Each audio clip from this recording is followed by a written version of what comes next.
ตั้งสถานีวิทยุเพื่อการศึกษาพระพุทธศาสนาและวัฒนธรรม FM ความถี่ 104.50 เมกะเฮิรตซ์ส่งสัญญาณจากวัดยังคำเมตตาในท่านพระครูสมุวิสุวัตรวรกิโจท่านเจ้าวาดวัดฝ่ายหินตำบลสุเทพอำเภอเมืองเชียงใหม่บรรยายน้ำธรรมคำสอนสาธยายน้ำธรรมคำสอนโดยอัตมภาพพระมหาประสิทธมาภินันโทวัดยังคำตำบลมะกอกอำเภอป่าสังจังหวัดลำพูนน้อมเจริญพรญาติโยมสาธุชนที่อยู่ทางบ้านเปิดเครื่อง104อยู่จุดไหนมงใดถึงไหนตั้งใจน้อมนำเอาธรรมะสาระทุ่ม20นาทีถึง4 ทุ่มโดยประมาณก่อน1 ชั่วโมงก็จะได้เปิดสายให้ญาติโยมสัก15 นาทีต่อ1 ครั้ง2 ครั้ง2 ชั่วโมงก็ประมาณ2 ครั้งญาติโยมก็ถ้าเปิดโอกาสโทรก็โทรเข้ามาทักทายกัน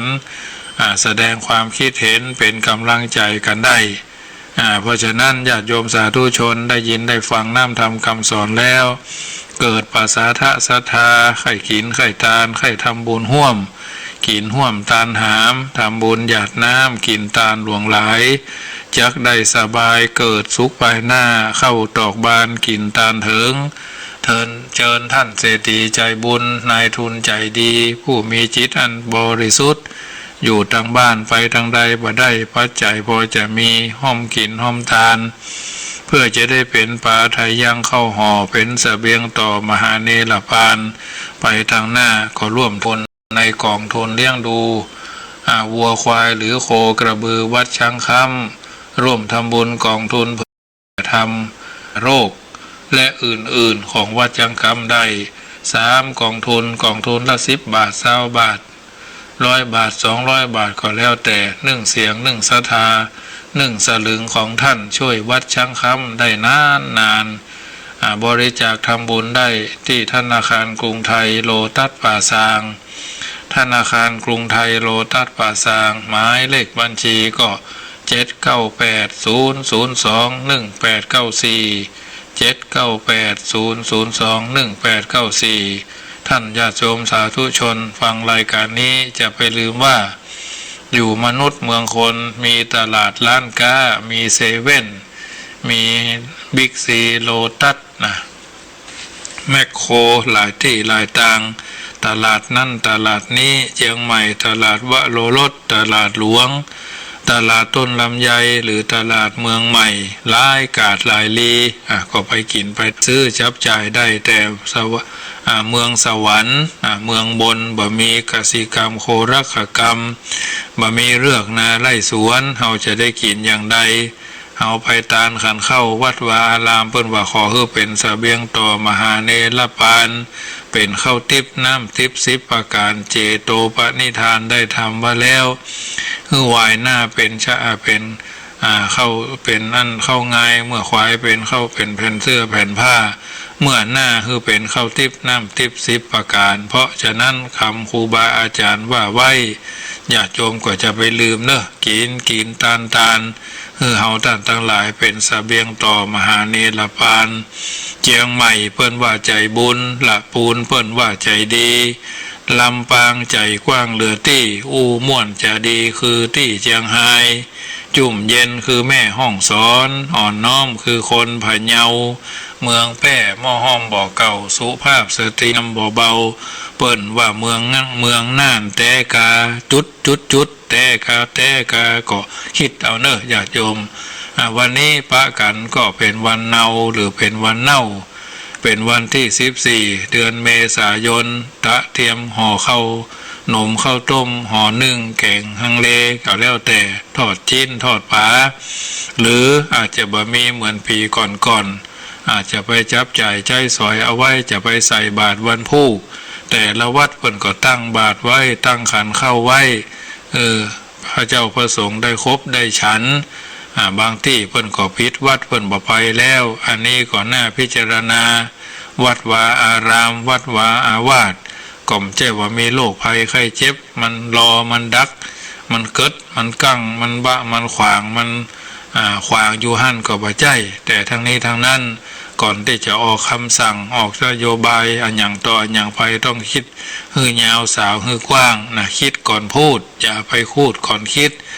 ผลกระทบเกิดกับพระเจ้าพระสงฆ์องค์สามเณร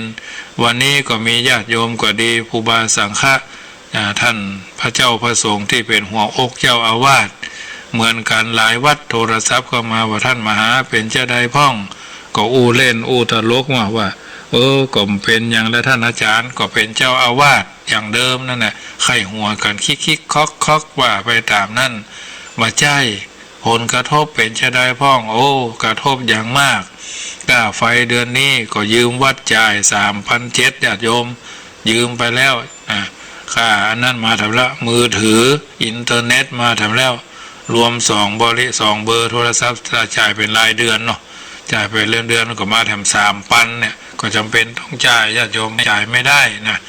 แต่ธนาคารของ AIS นี่มันยังแขวนหน่อย2เดือนจ่ายเตื้อนะก็ได้อยู่นะเปิดอารมณ์มารวยได้เพราะว่ามันมีผู้ที่ปรึกษาเนาะเพราะฉะนั้นได้ข้าวสารอาหารแห้งก็ขอหลายบ้านอยู่เนาะโยมปี่จังใหม่พวกก็โอนมาฮื้อก็ไปจับจ่ายใช้สอยซื้อหั่นซื้อนี่เนาะซื้อกับข้าวกับป่าช่วงนี้ก็ยังแขวนน้อยญาติโยมก็มาตานขันเข้ากันเป็นระยะก็ถือว่าท่านทั้งหลายจะไปละวัดละวาบ่ใช่ท่วงติงบ่ใช่ว่าโอดโอยบ่ใช่โอดครวญนะญาติโยมแต่เสนอเพื่อพิจารณาเนาะเอาติเพื่อก่อมาได้ล้อเพื่อพัฒนาบางเทศบาลเพิ่นปิดวัดปิดหมู่บ้านเพิ่นก็เป็นหยังแต่เทศบาลต้องส่งข้าวนะทั้งเช้าทั้งกลางวันนะ2 ครั้งเปิ่นก็จะมีนโยบายประกาศปิดห้ามออกเคหสถาน24 ชั่วโมงบ่ใจตั้งแต่4 ทุ่มถึงตี 4อันนี้เปิ่นว่าอยู่เป็นตัวบทกฎหมายออกมาคำสั่งออกมาระเบียบปฏิบัติออกมาเพราะฉะนั้นจะไปกลัวจนเกินพอดีมันก็แย่ยังบ่ได้นะสุมาเด้อเพิ่นว่าขี้ใส่บกก็กลัวจระเข้ขี้ใส่น้ำขี้ใส่บกก็กลัวเสือขี้ใส่น้ำก็กลัวจระเข้อย่ามาเลยกลัวเนี่ยยังบ่ได้ขี้ขึ้นสมองเนาะสุมาเธอใช้คำนี้อันนี้ญาติโยมต้องเข้าใจเนาะมีความใกล้ชิดไปมาหาสู่เป็นเจ้าได้วัดวาอารามทุกเจ้าหรือเจ้าอาวาสทุกวัดเสียสละให้ญาติโยมที่เป็นครูอุปถากสันนิบาตตานเข้าอันนี้ติงเพื่อพระเจ้าประสงค์แถมหลายวัดทางในเวียงแท้ก็มีปัญหาและญาติโยมแต่วัดรอบนอกวัดรอบนอกอย่างวัดอาตมาและวัดครูบาอาจารย์อำเภอไก่ละปูนก็อำเภอลี่ฮอดอมก้อยดอยเต่าสะเมิงหรอสะเมิงแล้วไก่พวกน่ะแม่แจ่มเนี่ยที่ไก่นะเพิ่นจะอยู่จะได้เพิ่นบ่ได้บ่เข้าวัดเข้าวาความจริงจะไปละนะไปเจ้าก็ดีไปเพนก็บ่ต้องจำเป็นแต่ไปเจ้าวันเดียวนะทยอยกันไปเนาะมันอยู่ที่คนแล้วกุศโลบายของพ่อหลวงบ้านนั่นวันนี้เฮาไปทำบุญกันเฮียก่อนเนาะหมายเลขบ้านเลขที่1ถึงบ้านเลขที่10เนี่ยหรือบ้านเลขที่1หรือบ้านเลข10บ้านเลขที่20เนี่ยไปตานขันเข้ากันเนี่ยต่อไปวันพุธก็บ้านเลขที่21ถึงวันที่เลขที่30อีกก็ได้หรอก็ทำกันไปหรอวัฒนาหรือไม่พัฒนาหรือไม่นะวัฒนธรรมคือการพัฒนา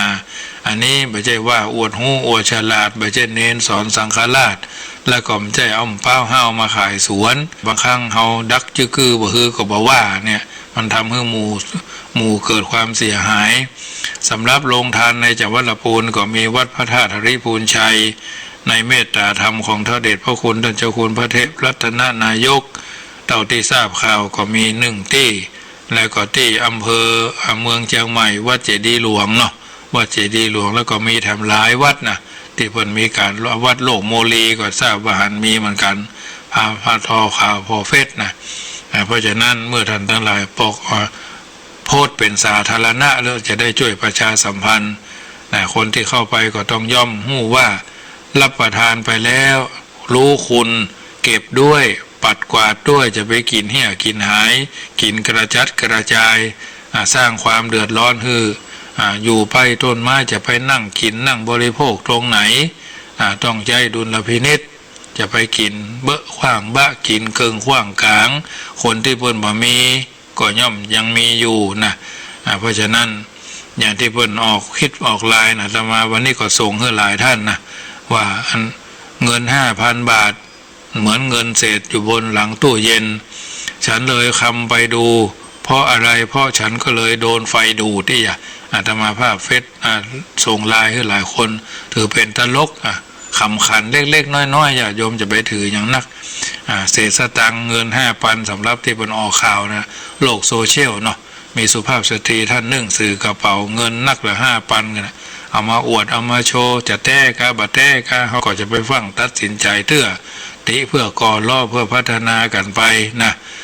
วันนี้เป็นวันเนาญาติโยมสาธุชนท่านผู้ฟังทั้งหลายรายการอาตมาภาพมีเวลามาก2 ชั่วโมงปลายเบื้องแรกนี้อาตมาภาพจะน้อมนำเอาพระธรรมเทศนาเรื่องอานิสงส์ปีใหม่เนาะอานิสงส์ปีใหม่ก็ญาติโยมก็ตั้งใจฟังเนอะเป็นทำนองพื้นบ้านล้านนาแบบพื้นบ้านล้านนาเฮาเนาะคือญาติโยมได้ยินได้ฟังแล้วก็นำไปเป็นข้อเตือนคิดสักกิจใจตามแบบโบราณเพราะวันพุธเวลามันมีน้อยเนาะเวลาวันพุธนี่มีน้อยเมื่อค่ำยามคืนวันนี้ธรรมาภาพก็จะถือเอาธรรมเทศนาแล้วก็จะสรุปทำไปเป็นช่วงธรรมะสาระ1 ชั่วโมงแล้วก็จะเปิดสายให้ญาติโยมประมาณ15 นาทีชั่วโมงที่2ก็จะก่อนจะจบรายการจะนำรายการจากท่านไปก็จะ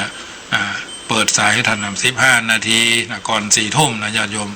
เพราะฉะนั้นตั้งใจฟังน้ำทำคำสอนเรื่องอานิสงส์ปีใหม่นะวันพุธนี้บางวัดเปิ่นก็บ่ไปเนาะบางวัดเปิ่นก็บ่เทศบางวัดเปิ่นก็อนุวัตไปตามบ้านเมืองที่เปิ่นประกาศมาก็คืนนี้ก็ถือว่าเวลามามีจำนวนมากก็สำหรับอาตมาภาพรายการเสียงลำเสียงธรรมก่อนรับตาก็จะตั้งเทศนาญาติโยมจับกันช่วงนี้ไม่ได้ก็ตั้งใจเอาไว้เนาะหอมกันมาเปิ่นว่าทำบุญสุนทรทานในทางปัจจุบันวันนี้เปิ่นว่าแบงค์หม่นไปเมืองนอกแบงค์ม่วงไปห้างแบงค์แดงไปกาดนัดเขียวฟ้าชัดเข้าวัดเข้าวาเนาะแบงค์หม่นไปเมืองนอกแบงค์ม่วงไปห้างแบงค์แดงไปกาดนัดเขียวฟ้าชัดเข้าวัดเข้าวาจริงหรือไม่จุดกึดเอาเองเนอะขำอยู่ทางบ้านไข้หัวอมยิ้มอยู่ทางบ้านพุ่นเนอะตั้งใจฟังพระธรรมเทศนาณโอกาสบัดนี้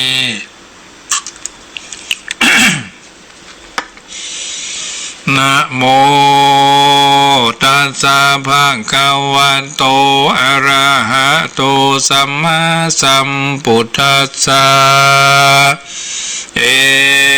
วัมเมสุตังเอกังสะมายังภะคะวะสาวัตถิยังเวหารติเจตวันเนอนาถเบนดิกัสสะอาราเมสันทโวดุลาสะปุริสะทั้งหลายทั้งหญิงชายละลำแล้วแถวเท่าปากันตั้งโสดาปาศาสอยู่ทางบ้านตั้งจองเพื่อจักฟังพระธรรมเทศนาอานิสงส์ปีใหม่ว่าสนั้นโดยว่าวันนี้ก็เป็นวันเนาที่หมู่เฮาเหล่าเจ้าค่ะพากันคนใช้เข้าวัดเข้าวาหรือจัดซื้อจัดหาจากร้านขายทรายเพื่อเป็นกองก่อจักได้พักจ่อน้อยจุงใจวันพุธเมื่อเจ้าจักถวายทานในข่วงแก้วอารามวัดไผ่วัดมันวัดไก่สำนักสงฆ์ที่ภาคสงฆ์แล้วก็จักตั้งโสดาปาศาสอยู่ตามบ้านตามจองฟังพระธรรมเทศนาในรายการเสียงธรรมก่อนรับตาอัตมภาพผู้เป็นผู้เทศนานามว่าพระมหาประสิทธมาภินันโทเจ้าอารามาธิปติหน้าที่การสมภารวัดจังคำเวียงเวรุคามป่าสางตีนพระพุทธบาทตากพานครหาลิพุนชัยแก้วกวางเ พื่อพระสงฆ์ทั้งชอบประกอบโดยต่างบุญจักใดอาจุมนุมมาในโอกาสขวบไว้ปีใหม่มาทอดมาถึงมาเติงมาตานลำเพิ่งถึงยังเหตุพาทาหากเตเตไขจะยังธรรมเตสนาอันพาเสือถือบังเกิดปัสสาตศรัทธาดังเทศนาไปภายนานี้เธอพระกะวาอันว่าพระพุทธเจ้าตนเป็นปิ่นเงาวาต่างทำเมื่อพระทรมานอยู่ในแก้วกูอารามเจตวันเกิดแล้วในควงแก้ววิหารอันนายอนาถถวายเตตานเมื่อก่อนโค้งเขตห้องสาวัตถีพระก่อพานีปายโปรดสัตว์โลกสงสารเป็นนิจการบ่ขาดในอาวาสเจตวันก็มีและนากาละนั่นเราอันว่าพญาปเสนทีโกสละลาจาเอาตังอามาตลวงลายลี่พันภายมาสู่ในแก้วกูอารามเพื่อชักถามกราบไว้ยังองค์ท่านไทยพระสัทธาโดยสังกาคือว่าทรงใส่หลายเยื่องอันเป็นเครื่องสังขารกันพระอยู่สังสันทานที่ใดก็เข้าไปที่นั่นกันเข้าไปแล้วก็กราบไว้ที่ทิศเจ้าหาแห่งคือว่าเบญจางคประดิษฐ์แล้วก็ปูชาว่าพันเตภกวาคาเดพระสัทธาตนองค์อาจกันว่าพระอาทิตย์ยาธาราออกจากราศีมินเข้าสู่ราศีเมษเป็นเหตุว่าสังขารล่วงว่าอานและนาตตากาละนั้นมนุษย์สาอันว่าคนทั้งหลายก็ชิบหายโดยเหตุมีประเภทว่าเจ็บหูเจ็บตาเมื่อยไข้เปียทิไรข้ามขาราวิถารงทุกมีทุกขีมีหลายสัมก็พำหากเป็นไปล่างพ้องก็ตายกันเขาล่างปีนั่นเล่าฝนหายเข้าก้าตายแห่งแดดฮ้อนแสบไม่ฮึกผ่านล่างปีเสนาหารผู้ใหญ่กดโคงภัยพระจาล่างปียิ่งนาตายเกิดลูกทุกท่านถูกถนัดใจข้อพระไขบอกแจงหู้แจงถีดและทลาที่นั่นศรัทธาตนผ่านแผ่วหู้แจงแล้วยังคำถามจึงไขมุขตะวันเตว่าโดยเหตุแห่งสังขารกันว่าสังขารไปวันอาทิตย์สุนสังขารขี่นาคมือหนึ่งหากถือปืนมือหนึ่งถือค้อนลุกจากห้องปุบป่ามาหนพิจาเร็วรีบนางผู้ชื่อสิลิจึงเอาลูกปืนเล่าไว้มันตีนผีนั่นเสกหากจักมีแมงบงคุยตนเขาฝนนั่นเล่ามีมีหลายงัวควายจักตายเป็นห้าพญาธิข้ามขาราวีคนเป็นดีทรัพย์มากจักวินาศตุกใจไม่ยางขาวเป็นใหญ่ขวัญเขาอยู่ไม่ไผ่เตรียมตันคนเกิดวันนาการมีข้อใหญ่วันเสาร์ไผ่เป็นดีล่างของลายแดงก็มีก้าของขาวหากถูกลงของมีจิตใจปดตนปงก้าและนาการว่าสังขารไปวันจันทร์ปีนี้สังขารไปวันจันทร์เนอะขีคุดลุกหนอีสานไปสู่หอระดีมือหนึ่งมีหอกมือหนึ่งถือขอจ้างนางผู้ชื่อโมมโหสถะนั่งย่องเยาะรับเอาปีนั่นงูจักมากว่าฝนหากดูดีเปียที่ราเวบ่อนน้อยตุกต่ำก้อยโรกาพุกพักกลุ่มนาเป็นใหญ่ขวัญเข้าได้อาสะไหลยังไม่เดือไม่ผ่าภัยป่ากวางคนเกิดวันพัดจะข้อลายคนเกิดวันพุธจักมีลาภของเขียวเลื้องหากจักของจักแปลงของขาวแดงว่าจักถูกกันว่าสังขารไปวันอังคารขี่ยักษ์ตาตัวใหญ่ลูกขาหนนะอุดรไปหนไตนางผู้ชื่อว่าสุนันตาฮับเอาสัตว์มีปีกจักแปลงผลหัวปีก็มีมาก กลางปีล่ามีหากหายไปเจ้านาตั้งหลายเข้านาตั้งหลายจักรีบหามไม้พิมานเป็นใหญ่กว่าไม้ทั้งหลายขวัญเขาเพิ่งไม่ออยคนเกิดวันอาทิตย์จักมีข้อใหญ่เพื่อปู่จามหาธาตุเจ้าเสียเตอะคนเกิดวันจันทร์จักมีลาบของขาวแดงจักแปลงและนากันว่าสังขารไปวันพุธขี่ควายไปมือถือมือนึ่งถือหอกดอกไม้มือนึ่ง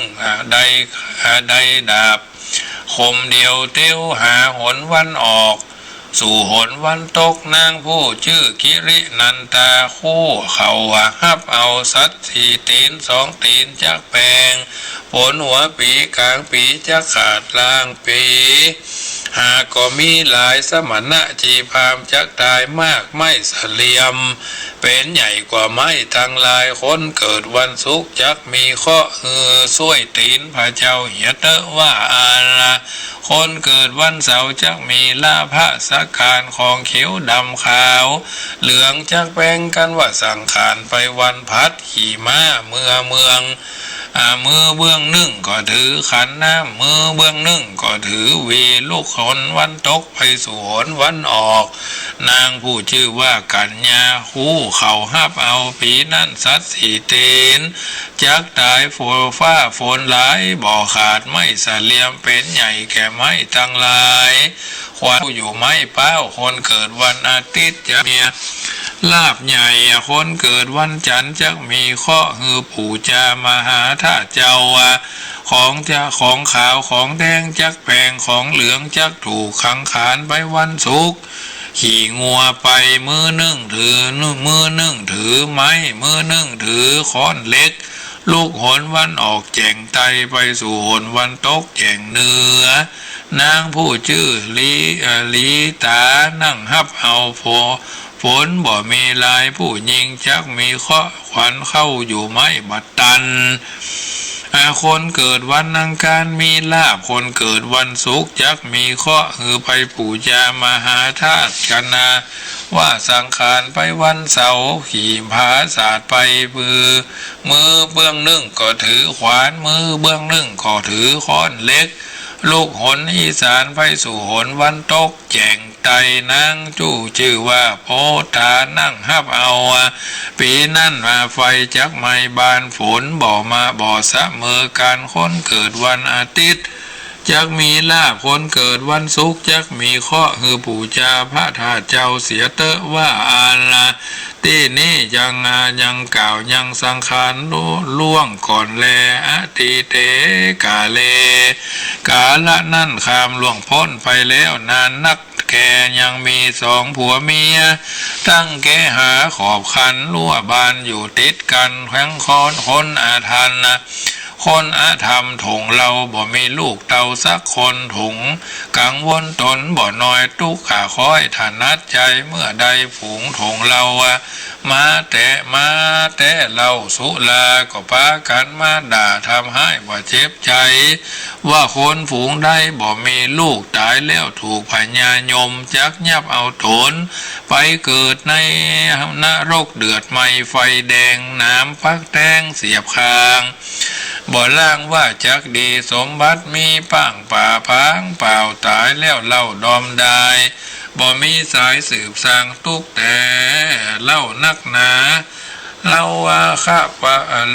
เราข้อประตุกยากขอเลี้ยงปากโดยสุลา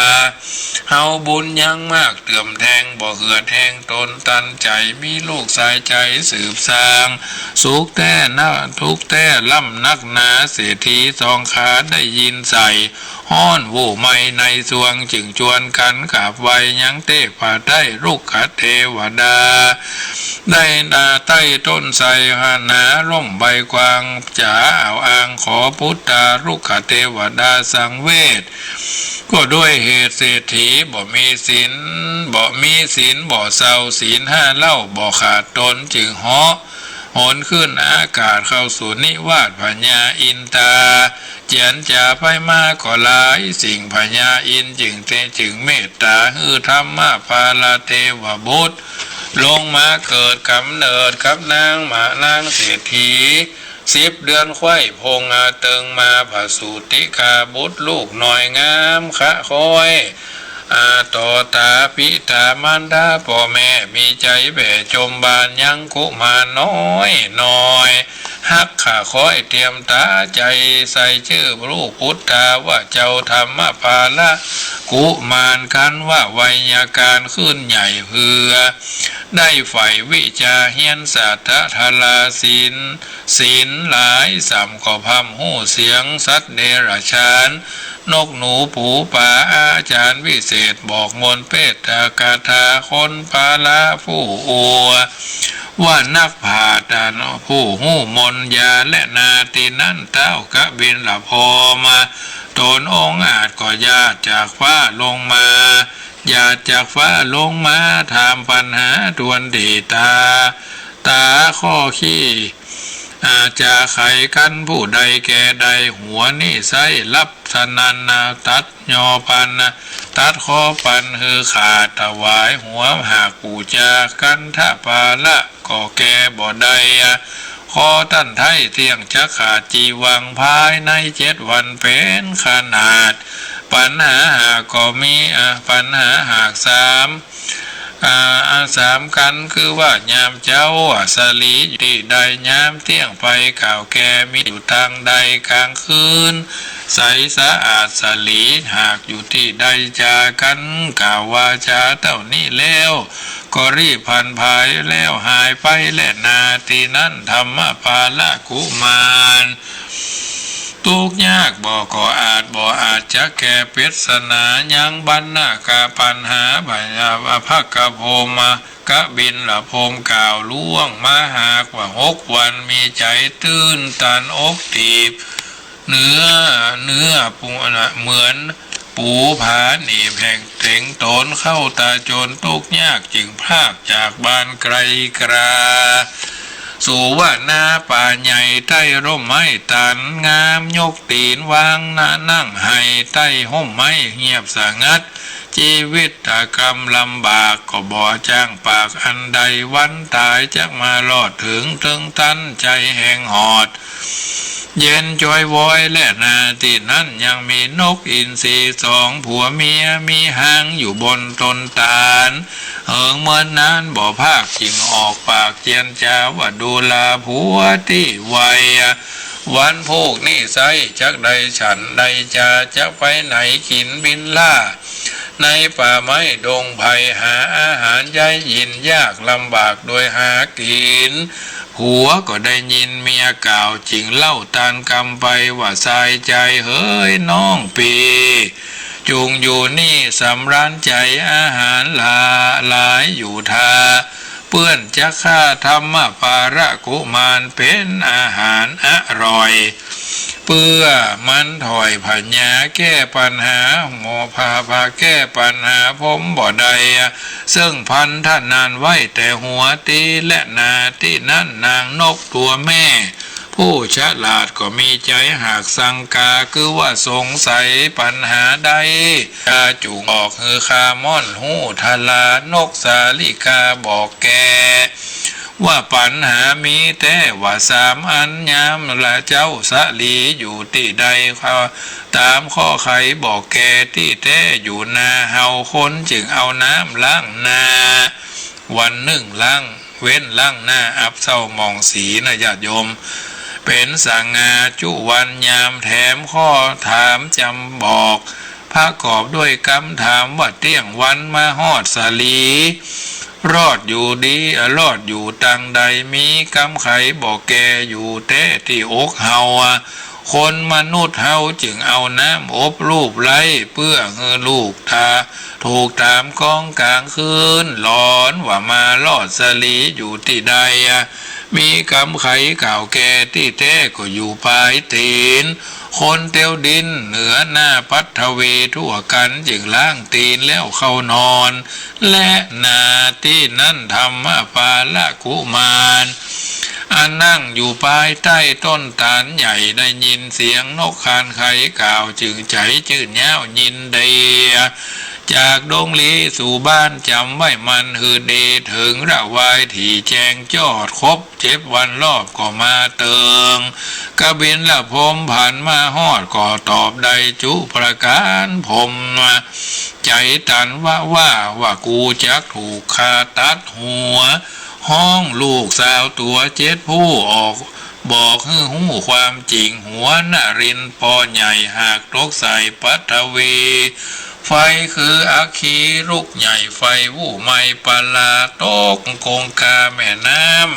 ำก็จักแห้งไขวเชิญสายแม่นใสลงในอากาศฟ้าฝนก็หาดหายเสียแวใจเววนลำบากจึงออกปากเจียนจาหาขันมารับไว้แห่เข้าไก่พระสุเมนประดิษฐานสถานธรรมอันชื่อว่ากันทะรุเรียมีในเขาไกลลาดลูกสาวหากกะทำกันสังขารไปวันอาทิตย์นางผู้ชื่อว่าตุงสะ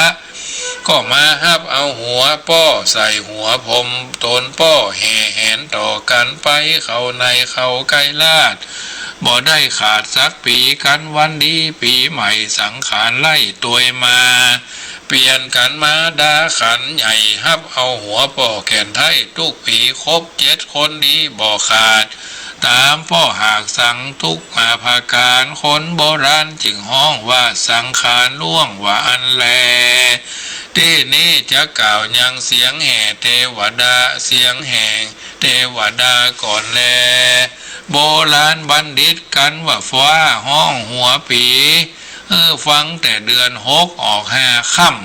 ำเดือน6ออก5 ค่ำเนาะถ้าไผมีสติสัมปชัญญะจำได้ก็จะหู้ไปฮอดเดือน6เตอะว่าอันเดือน5ออก5 ค่ำไปจนถึงเดือน6ฟ้าห้องหนตะวันออกที่ว่าเทวดาไขประตูเล็กคนจะเจ็บตายมากฟ้าฝนหากก็มีหลายฟ้าห้องหนแจ่งไตข้อเทวดาไขประตูลมพายุฝนก็มีมากต้นไม้หากตายฝนบ่หลายมีน้อยคนป้อยถ้าลงผ่านการฟ้าห้องหนอีสานเทวดาไขประตูดินเข้าน้ำกินก็มีมาก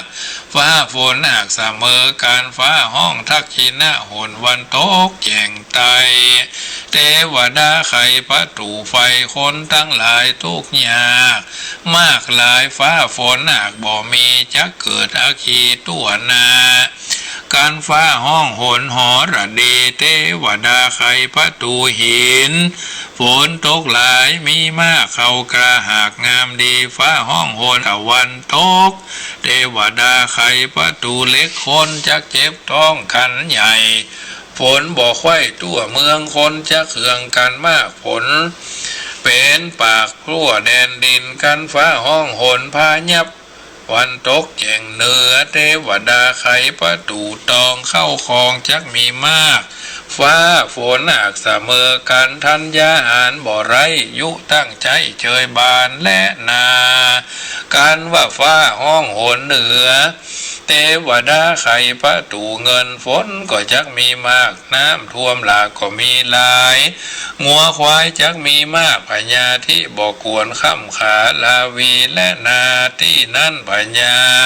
พระเสนาธิโกสละราชาจึงทูลถามว่าพันเตพระกวา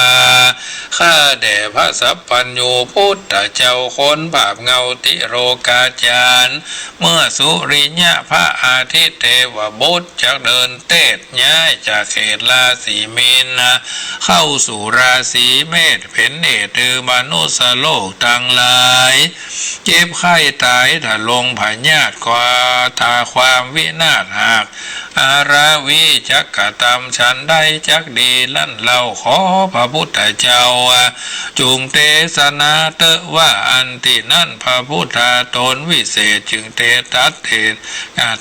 ถึงตัดเหตุคาถาพุทธดีขาวสะเจมนุษย์สาอันว่ายิ่งใจลวงหลายมวลมากให้พ้นอุบาททุกภัยแปลงใจใสแก่กาจุงกรมนาคตำกรรมดีคือวัตตานังหือตาน ศีลังหักษาศีลภาวนากรรมังอย่าขาดจุมนุมสันติบาทเจออารามตั้งแต่วันสังขารน้องใจแจงส่องป้องตั้งดีคะตามคัดสีเพี้ยวกว่าถือสะอาดอารามตั้งสันธานบ้านจ้องทุกแห่งห้องใบมันจุงชวนกันพร้อมนาไปสู่ท่าทรายดีคนทรายมีมวลมาสู่อาวาสเวียงกันเพื่อกะทำเจติยะทรายใหญ่ตามไตเต่าโบราณทวายเป็นต้านในอากาศในอาวาสก็หากได้อานิสงส์หลายความนิยายธรรมบทกล่าวว่าปางเมื่อพระพุทธเจ้าชื่อเทสะวันนั้นครูพระทาคาตะได้เกิดเป็นทุกขตะเข็นใจสะแวงเลี้ยงกายลำบากได้หาบได้หาบไม่และลัวขายเลี้ยงตัวยังขาดเสื้อพุทธขาดพุทธปังศีลธรรมยังบ่ขาดศีลห้าบ่ภาคจากตนใจกุศลบ่เศร้าวันหนึ่งเล่าจักเดินทางสู่สันธานในป่าลอดป่ากว้างราวภัยหันซ้ายขาวใสสะอาดเหลื่อมมากตั้งมณีใจยินดีจมชื่นแปลงว่าลูกะเจดียื่นยอทะวายด้วยสายขาวสะอาดสีกเสื้อผ้าขาดแปลงธงปักลงบนเจดีทรายหันอธิษฐานมั่นใจบนตั้งหลายใดสร้างอย่ารีดมั่งใครกราเป็นพระมาโพดโลกนำสัตคำโอคะบัตตะทรงสารแด่เตออัทะปาราภาเคโอกาสะโอกาละมากาสิอายุมาโพธิสัตว์าลาตนบุญใหญ่ก็ได้สู่มรณานำวิญญาณไปเกิดจันฟ้าเลิศไปบนสะเวยสุพลยิงโยธสะก็รวดได้ทัลัดปัญญาคือพระตถาคตานิใสเหตุใดโตก่อว่าลูกะเจดีตานและนาวันหนึ่งเราเยจะนาอันว่าคนทั้งหลายฝูงใดมีใจใสสะอาดมีใจหากกรุณายังสัตนาหลายสัมมัจฉกะภาษะกุณาทโยมาปล่อยอยู่ยังสัตจตุปบาทวิบากคือสัตถีตีนสองตีนมีตนว่าเต่าปลาหอยนกยกออกจากที่ผ่านเตจะนาอันว่าคนทั้งหลายม้วนผูกนั้นจักใดอานิสงส์มากอโรกาหุตัวมีอายุมันยืนยาวตั้งนิทานบอกเล่าจักเล่าตานไข่จากคูตถาคตนิสัยหากได้หูหันมาคือสุขสามเณลาอันเป็นลูกศิษย์มหาสารีบุตรเห็นเจ้ากันวันหนึ่งเล่ามหาสารีบุตรพิจารณายังอัตตาหลายสิ่งในลูกศิษย์มิ่งมงคลคือตนสุขสามเณรอยู่เขนมรณภาพจากเมื่อมดจาดยามเย็นสุขสามเณรร้องรำไห้อสุโมโคน้ำเนตรนาปังลงอินดูหูตนที่ไวจักใดภาคไกลกราอินดูมารดาตนแม่นั่งนาแผ่กองหาอินดูปิตาตนป้ออันอยู่กาทากองตาจึงนามัสสาการกลมเข่าแทบเนืองแทบเบืองบาทมหาสารีบุตรเห็นเจ้าว่าคาขอลาเจียนจากหากจากปาหากจะหาภาคจากนาไกลกราไปหาพิตามารดาพ่อแม่ท่านเลี้ยงแต่นมนานเพื่ออาหารและเขาเลี้ยงลูกทุกฐานัดจักไปหาต้านยังตีบานแกหาสามหาสารีบุตรก็อนุญาตปงปันสามเณรน้อยนั้นหากจักเดินไปคันอันตลามักเขมัดฉังที่สวาหันป่าตัวหนึ่งลำบากโดยตั้งตายน้ำบ่อไหลแห้งเหือดดินพระเพือกอยู่ตมคือว่าขี้เปอะเนนก็งมเอามาใดไปปล่อยไว้น้ำลายคือที่สายน้ำใหญ่ก็รีบได้ไกลกราสู่แกหาพ่อแม่เล่าแต่ถอยตามมีเขา ตู้ขีลำบากน้ำตาหากฟังลงโคตรกัดอกตนบ่อนน้อยกามาต่ำก้อยเพื่อเน้นจักตายปูศาสตร์ยายปันนะปัดกวาดปูฟูกนาหากนอนแปลงดีน้ำตนนากันตีพั่มป้อมก็จึงน้อมนิมนต์ยังสามเนนตนชีวิตจักขาดเนนน้อยหากฮับเอาเขานอนเจ้าอยู่หันใจสอดดันยามเย็นเจ้าจิรูปะเจ้าเขาก็จิทูบเตียนบอกขาดเขาบอกเข้าตอกหากปู่จาถึงเวลาย่ำค่ำสุกสามเนนซ้ำบ่เป็นสัง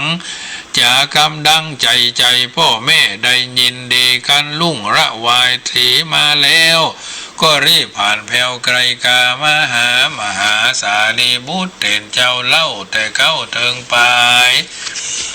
ยืนอัศจรรย์ใจมากชีวิตหาคืนมาก็เพื่อได้ปล่อยปลาชีวิตชักขาดปุณณะชีวิตตังระพิตววิญะชีวิตหาคืนมาบุญนำปลาเร็วรีบบันพ้นจากชีพตรงอาตังตายและนาอันหนึ่งเพื่อคือพ้นจากภัยยะตังลายจุงคงควายหายังน้ำสุขันโตตากะคือน้ำหอมอันสะอาดปราศจากมละมนตินไปส่งไป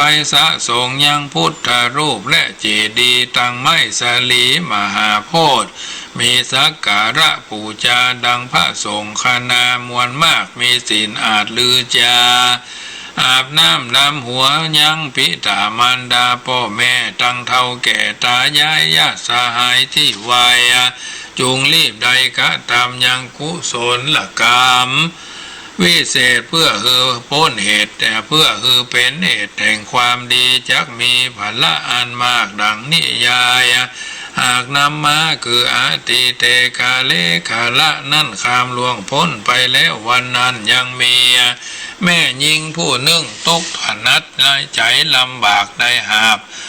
ยังบ้านไม่หลัวขายเลี้ยงตัวบ่ขาดบ่ภาคจากศีลละธรรมสัจจะมีเที่ยงมันใจบ่สัน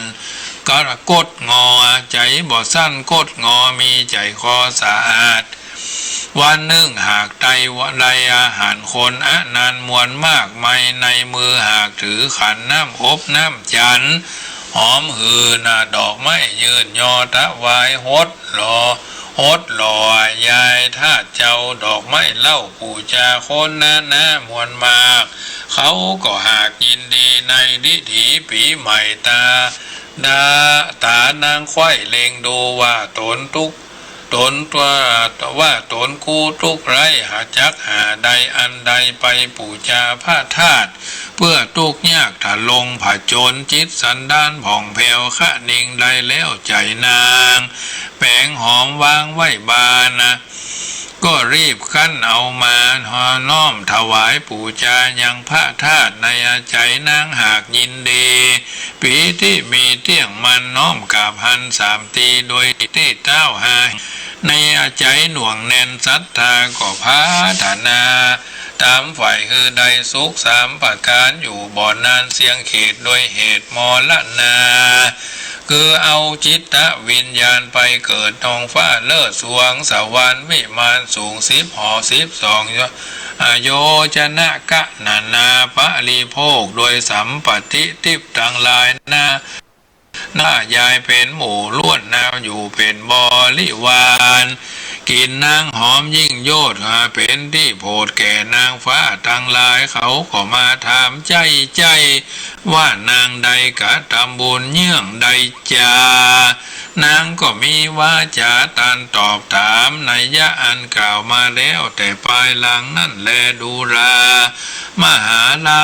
เจ้าอันว่าพระสุริยะอาทิตย์ย้ายจากราศีเมษมาสู่ราศีเมษเป็นเหตุคือคนตายและสัตว์ทั้งหลายมวลมากจุงกะตามตามโอวาทอันพระตถาคตอากเทศนาคือนับแต่วันสังขารมาไข่จุงได้คาสีเพียวกว่าตังอาวาสและเกหาจำละกาญาผ่องแผ้วปั้มเพ่งแล้วศรัทธาขนทรายมาของก่อเป็นว่าลูก กะเอวัดวาอารามสำนักสงฆ์ที่พักสงฆ์ไก่บานใจยินดีเตรียมแตกบ่พิษแผกโบราณจุงหาน้ำอบน้ำจันอันหอมใสสะอาดมาถลงยังพระธาตุเจดีย์ตั้งไม้สลีพุทธรูปสาเจ้าองค์เก่าองค์ใหม่องค์ใหญ่องค์น้อยพระพุทธรูปเจ้าประจำวันเกิดของแต่ละคนแต่ละท่านตั้งเจ้าภิกขุสงฆ์ดำหัวตนพ่อแม่ตั้งเท่าแก่ตายายกะตำบุญนาไปอย่าขาดอย่าพระหมาดแก้วตั้งสามปุโธเมนาโถพระพุทธเจ้าเป็นที่เพิ่งธรรมโมเมนาโถพระธรรมเจ้าเป็นที่เพิ่งสังโฆเมนาโถพระสังฆเจ้าเป็นที่เพิ่งพ่อแม่ครูบาอาจารย์ก็เป็นที่เพิ่งบ่อนน้อยแผงใจงามเฉยชื่นสนุกตื่นตามธรรมก็จักปานาป้นจากกรรมทุกยากมือพญาที่เจ็บป่วยเมื่อยคายเป็นพระป้นเข็นใจทุกยากตังพระตถาคตหากใดเตสนานั่นแลที่นั่นพญาปเสนะที่โกสละราชาก็นบนิ้วกราบวันตาว่าพันเตภะคะวาคาแด่สัทธาตนบานแปวข้าหูแจงแล้วชุประการใจจมบ้านเฉยชื่นจากที่มืดเป่งใจตนกะทำบุญมงคลจุเยื่องอันเป็น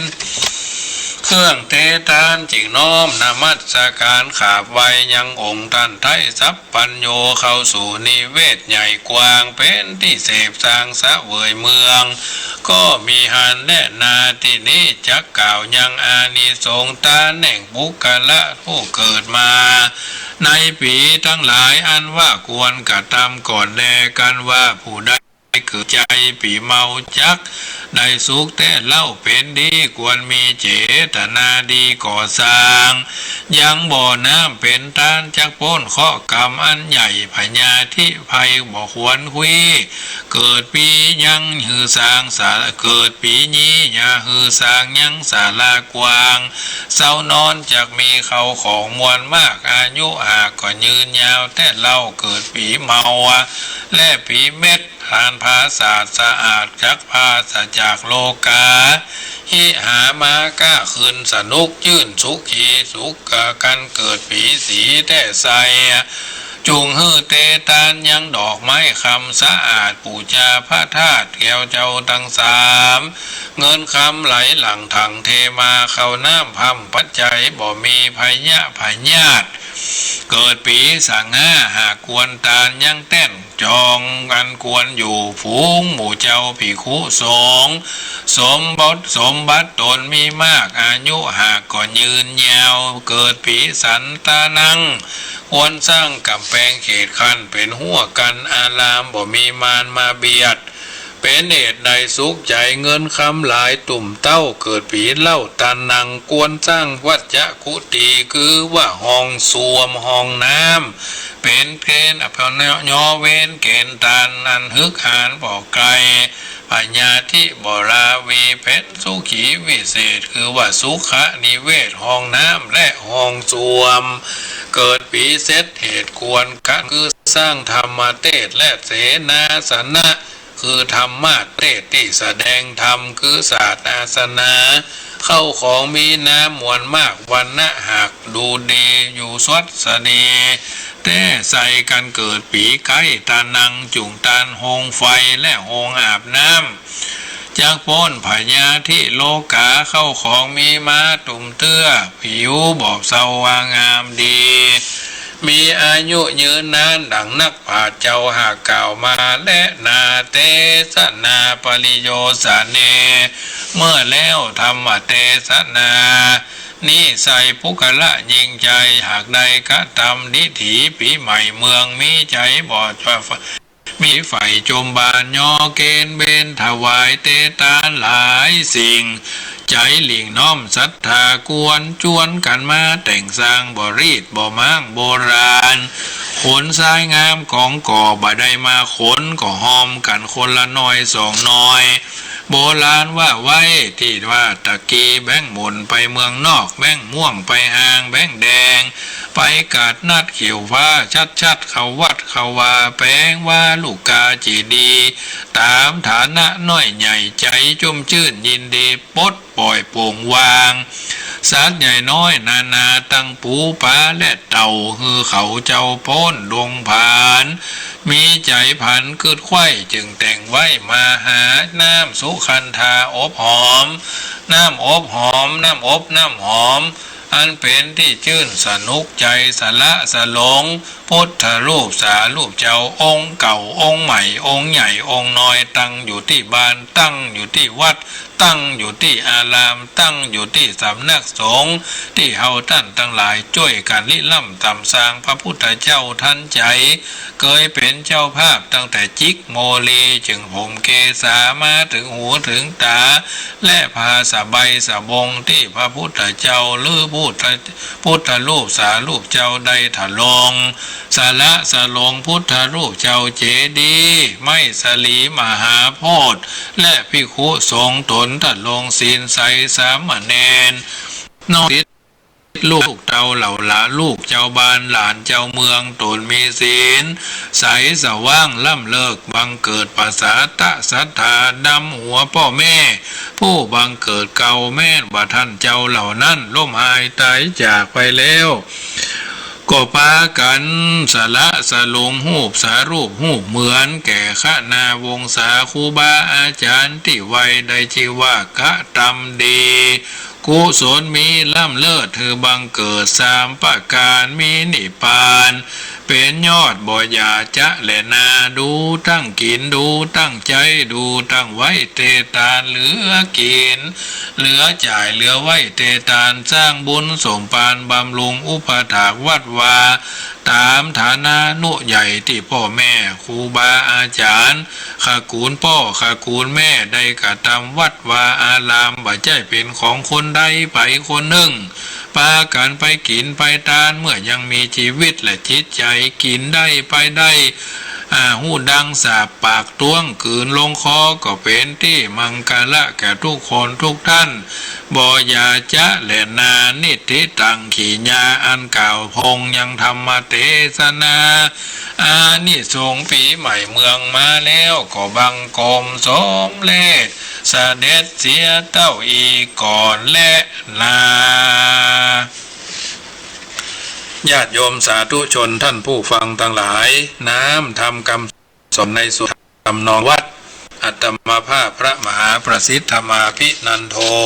ได้เตตามภูมิปัญญาที่ครูบาอาจารย์สั่งสอนอบรมมา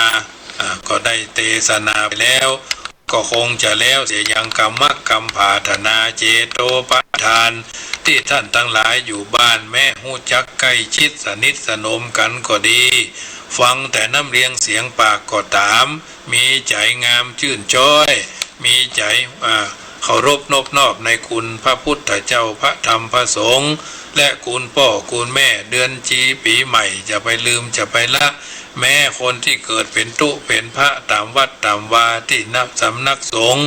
วัดวาอารามที่เคยอยู่เคยถ่ายของเบาลงไปเคยถ่าย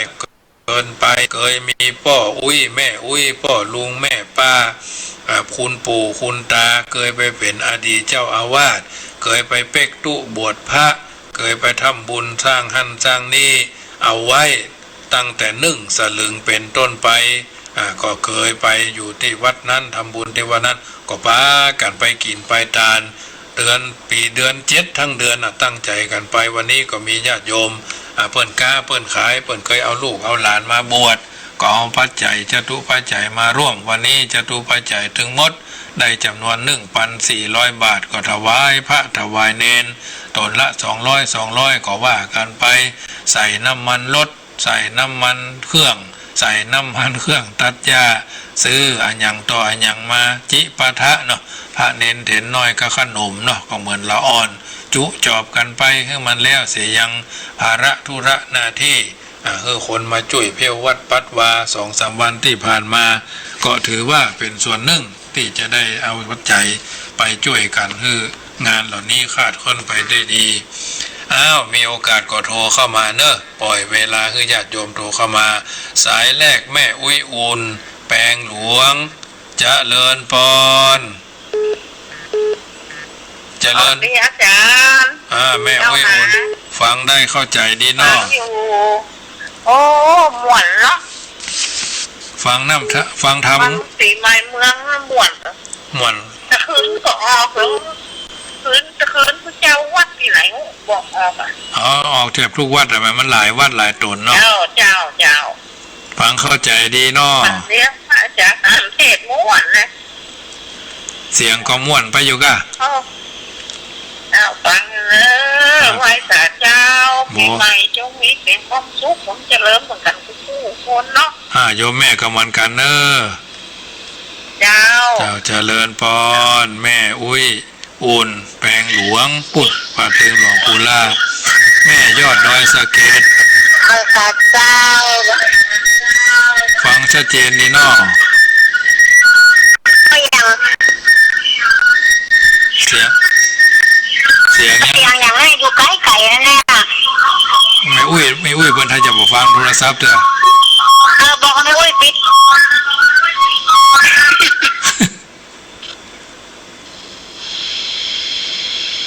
ฮัลโหลได้ยินเนาะได้ยินนะเจ้าเสียงไม่อุ้ยเพื่อนไทยจะมือจ้าไม่อุ้ยเพื่อนไทยเรื่องปิดเขาทราบอ่ะเนาะนั่นเนาะฟังเจ้าได้ยอดถวายกำลังใจเงินด้วยเจ้าเหมือนกันสุขนี้ปีใหม่เหมือนกันวันนี้มันแก้มันว่าม่วนใจเนาะใจดีเจ้าเป็นกำลังใจเนอะเจ้าขอบคุณมากเจ้าเจริญพรแม่ยอดดอยสะเก็ดนะโยมแม่ทองใบเจริญพรแม่ทองใบบ่อสร้างมันกระด้างเนี่ยโทรเข้ามาใหม่เนอะแม่เรนูก้อนแก้วก็โทรมาแล้วแม่ทองใบบ่อสร้างโทรเข้ามาใหม่เนอะแม่บัวพัดเวียงกุมกามอันนี้มันส่วนกันเข้ามาเนอะญาติโยม1 สาย 1 เสียง 1 ศรัทธา 1 กำลังใจเนอะโทรเข้ามาเตอะญาติโยม0861875325คนละสายเนาะบางสายก็ลุดไปได้เทศนาธรรมเทศนาแบบพื้นบ้านด้านนาทำนองซึ่งอาตมาภาพก็ได้ได้เรียนจากครูบาอาจารย์เป็นเวลาเมินส่วนมากจะบรรยายเพราะครูบาอาจารย์เพิ่นเทศทำเมืองมีนักหลวงพ่อวัดวังสิงคำก็มีหลวงพ่อวัดหนองตองก็มีหลวงพ่อหลวงพี่หลวงปู่หลวงป้าหลวงอาทั้งหลายก็เทศนาทำกันเป็นส่วนมากทางนี้ทางนั้นเขาก็เหียนตึงผูกตึงแก้ตึงแจ้งตึงมืดเนาะตึงบุญตึงบนตึงใต้ตึงเหนือได้เหมือนกันหมดแต่ว่าอย่างว่านั่นเนาะรู้เท่าเอาไว้กันรู้ทันเอาไว้แก้รู้10 ครั้งชนะลบ10 ครั้งนะญาติโยมเกิน10 ครั้งก็ได้เหมือนกันทางนี้ทางนั้นก็ภูมิปัญญาของภัยของมันเนาะจะเป็นผู้นำต้องได้ถึงยากันยาแก้เจริญพรปิดแล้วเนอะปิดวิทยุเลยแม่ไม่กะเจ้าปิดวิทยุด้วยเนอะ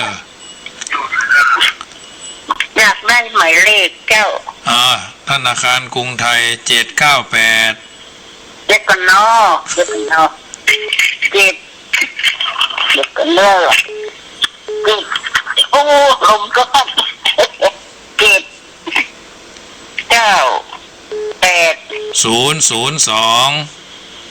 1894อะไรก็1894จ้ะ18894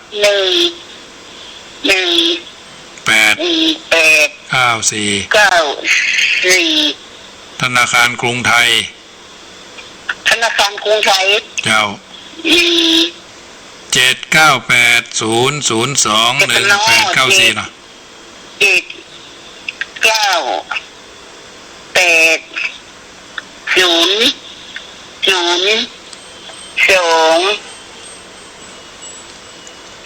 7980002แล้วก็1894เนาะเจ้าใช่แล้วเจ้า0021894 ธนาคารกรุงไทยเนาะเจ้า จ้าโมทนาแม่ทองใบโมทนา โอนนี่กันเนาะ เจ้าตามสะดวก เจ้านี่จะ โมท ล นาง ไปให้เนาะ เจ้าโจทนา ให้ กับแม่ ทำบุญทำทานอยากทำบุญทำทานอยากเล็กนั่นอันนี้ต้องเอกะ เจ้าโมทนาแม่ทองใบเนอ จ้าขอห้าครับ แม่อุ่นเรือนบ้านมอน ฟัง ไม่ค่ะเจ้า เจ้าฟัง วัน อยู่ นี้นะ อันแม่ปิดวิทยุตัวเนอะ เจ้า เข้าใจดีเนาะฮัลโหลเจริญพรแม่อุ่นเรือนบ้านมอนเข้าใจดีเนาะ จ้า ฟังเสียงได้ยินอยู่เพื่อนถ้าอยากฟังถึงวิทยุพยายามเวลาโทรเข้ามาญาติโยมต้องเบาวิทยุเนาะจะไปฟังวิทยุคือฟังมือถือที่ท่านโทรเข้ามา0861875325เนาะ0861875325โทรเข้ามาเนอะถือเวลาแถมน้อยหนึ่งเจริญพรโยมพี่ดอยสะเก็ดกราบนมัสการเจ้าฟังอยู่นะเจ้า ฟังทำนองธรรมวัดเข้าใจดีเนาะ เข้าใจดีเจ้าท่าน นึกว่า เจ้าเป็นกำลังใจให้ท่านนะเจ้า เหมือนกันเนาะโชคดีปีใหม่เนอะ เจ้า เจ้าเจริญพร สาธุเจ้า โยมบ้านร้องต้นขามมีโอกาสขอโทรเข้ามาทักทายกันไปถือเป็นกัลยาณมิตรผู้มีจิตอันเป็นกุศลเอาเกิดมาชาตินี้แม่ไม่ได้เป็นพ่อเป็นแม่เป็นพี่เป็นน้องต้องพ่อต้องแม่เดียวกันก็เหมือนอยู่ในชาติเดียวกันศาสนาเดียวกันพระพุทธศาสนาเดียวกันเนอะเจริญพรแม่น้อยฮัลโหลเจริญพรติดแล้วเนอะเจริญพร ไอ้เจ้า แม่ครูเหรียญทองเนาะ เจ้าไว้สาเจ้านึกว่าไม่น้อยเราคนเจริญพรไม่น้อยไหน ไม่น้ ฟั อง ย อยู่ในเจ้า วันนี้เข้าใจดีเนาะธรรมเทศนา เข้าใจดีกับเจ้าม่วนไปเห็นสไตล์หนึ่งเจ้า FM AM MP3 มันมีพร้อมเนาะ เจ้าขอบคุณเจ้าแต่ว่าเสียงตอนนี้ไอ้เทศทำไมเทศทำนี่เสียงหนุ่มนะ เอาเทศทำได้เสียงลงวะ เจ้าเทศธรรมบรรยายเสียงเป็นผู้ใหญ่เสียงเป็น ลดระบบลงมาเป็น AM เนาะ เจ้าเป็นกำลังผู้ใจให้นะเจ้า โมทนากับแม่เนอะ เจ้าสาธุเจ้า แม่เนาะแม่คำน้อยต้นเพิงแม่ริมโทรเข้ามาใหม่เนอะสายรุดไปเนาะเวลาโยมเข้าโทรเข้ามาจะไปมันต้องเบาวิทยุหรือปิดวิทยุไว้เนอะใช้มือถือเอาเนาะจะได้อู้กันหู้เรื่องน้อยเอาละเดี๋ยวเวลาแถมน้อยนึ่งเนอะก็เดี๋ยวจะได้ฉันน้ำแล้วก็จะได้เปิดจะได้บรรยายธรรมะต่อเนาะค่ำคืนวันนี้ก็จะอู้ธรรมะสาระประคับประคองฉลองศรัทธาเพิ่มบุญเกี่ยวกับปีใหม่อันยังต่ออันยังเก็ดน้อยเนาะอย่าโยมสาธุชนบางทีบางครั้งก็เป็นน้ำหนึ่งแถวซึ่งกันและกันเป็นพลังใจ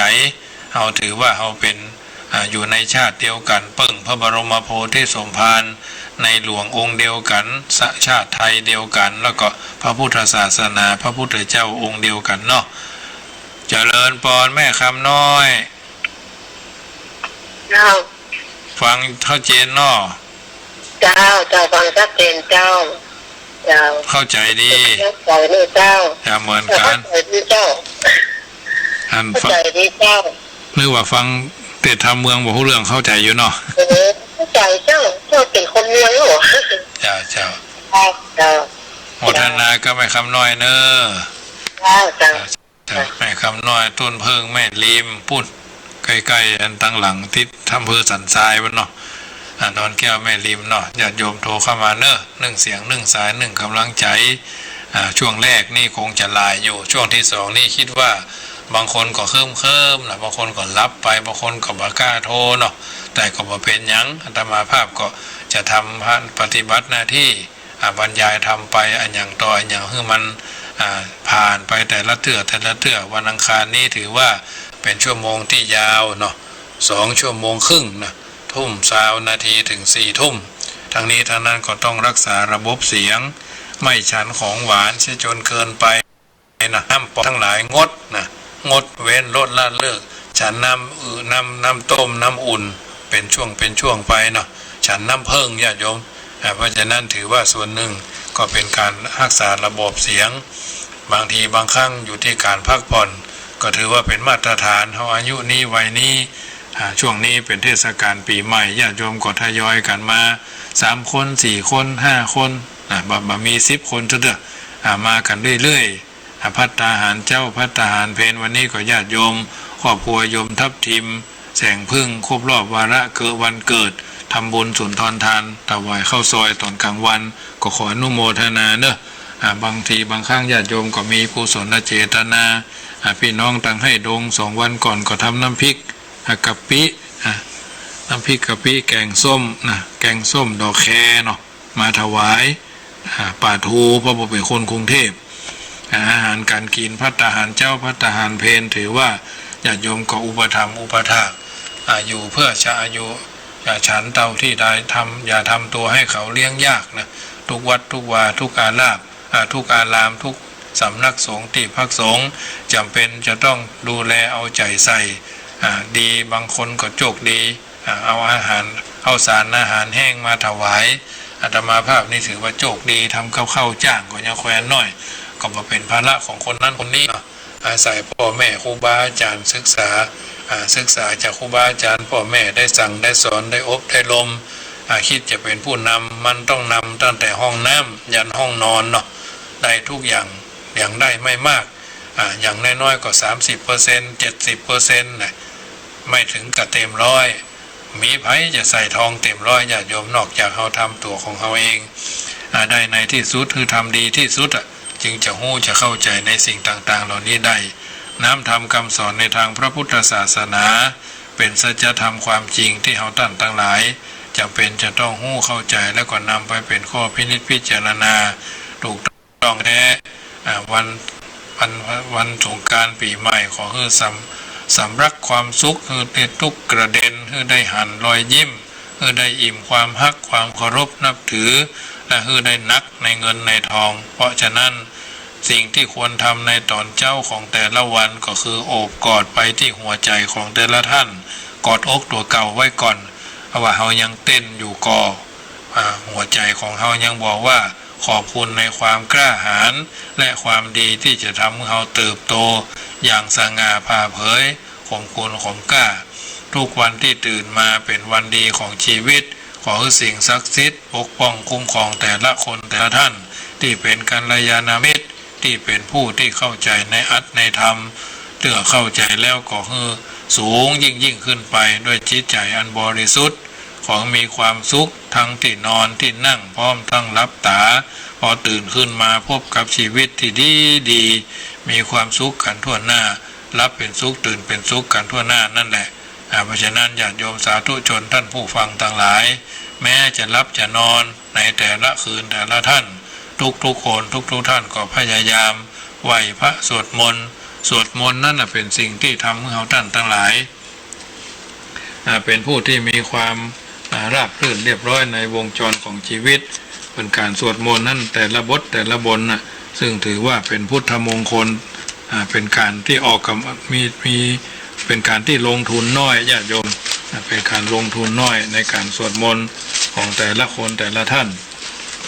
เพราะฉะนั้นการสวดมนต์ของแต่ละคนแต่ละท่านนั้นก็ถือว่าเป็นการลงทุนที่น้อยที่สุดทุกคนทุกท่านทำตัวตั้งใจตั้งตัวคือดีมีมังคละในการที่จะสวดมนต์การสวดมนต์นั้นเป็นการที่ลงทุนได้น้อยจากการวิเคราะห์บทสวดมนต์ที่เป็นการสวดมนต์เพื่อเป็นการระลึกนึกถึงพุทธคุณธรรมคุณสังฆคุณที่องค์สมเด็จพระสัมมาสัมพุทธเจ้าได้ตรัสไว้เป็นจุดเป็นช่วงซึ่งประโยชน์ของการสวดมนต์ก็ถือว่าเป็นกรรมฐานชั้นเลิศเป็นทั้งสมถกรรมฐานวิปัสสนากรรมฐานประโยชน์ของการสวดมนต์ กับทั้งยอดของการปานอานาปานสติโดย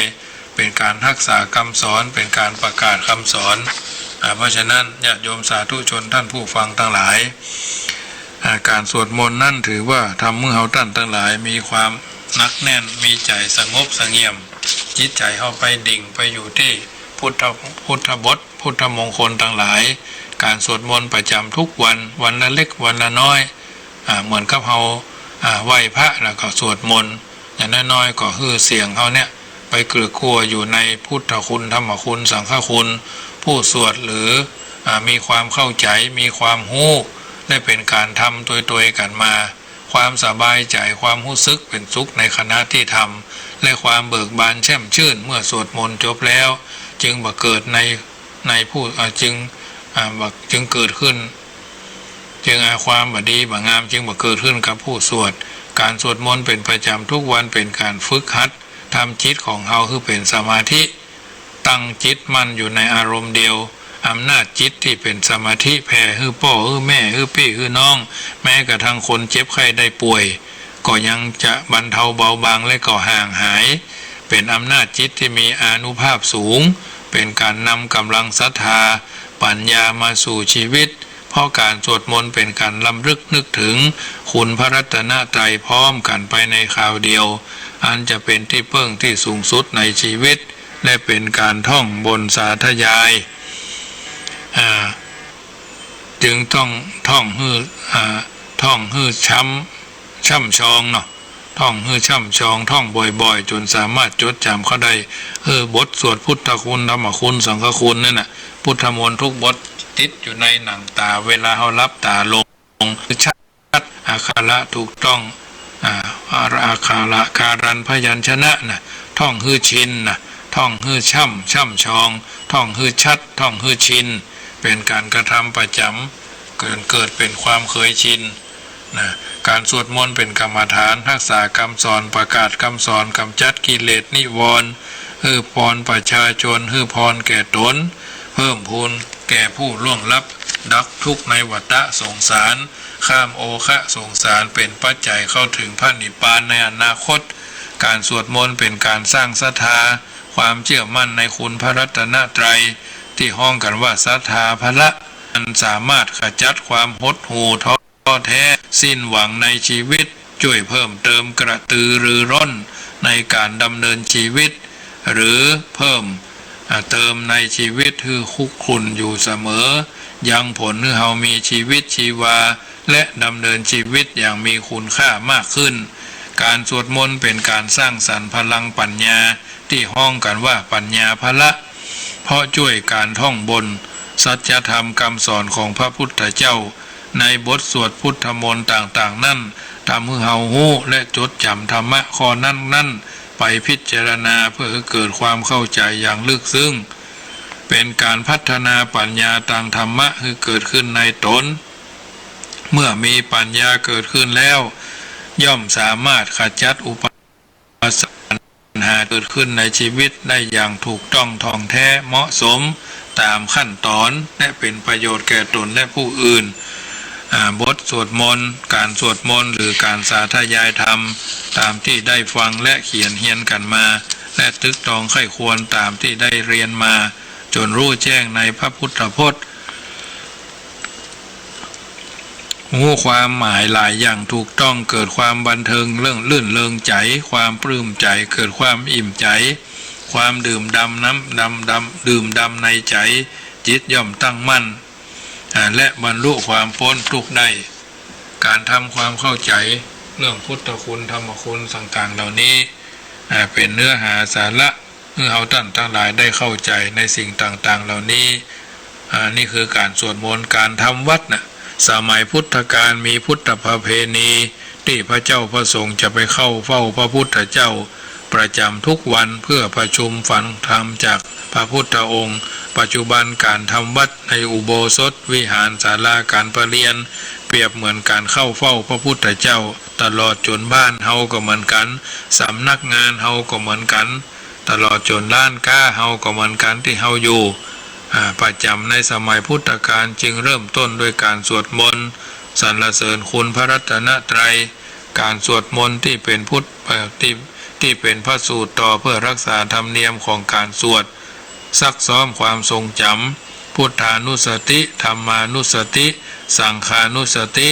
การระลึกนึกถึงพระพุทธเจ้าพระธรรมพระสงฆ์ผู้สวดเป็นประจำย่อมเป็นผู้มีความเคารพยำเกรงในพระศาสนา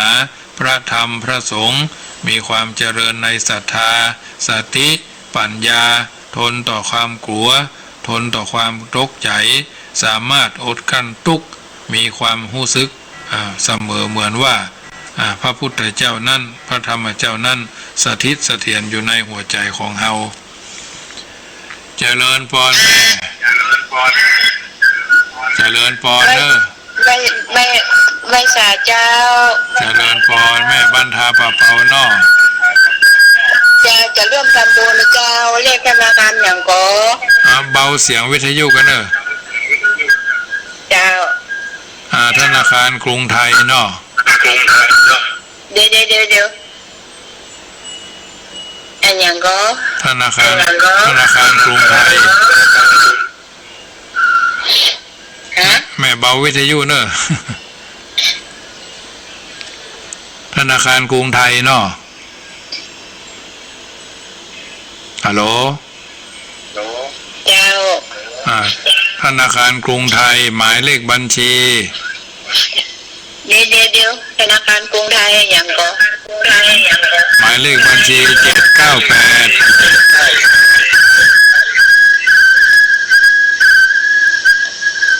798 เนาะ098 798เดี๋ยว098บ่ใช่798 098แล้วอย่างแหลมเจ้า798นั่นไม่ใช่0ฮัลโหล098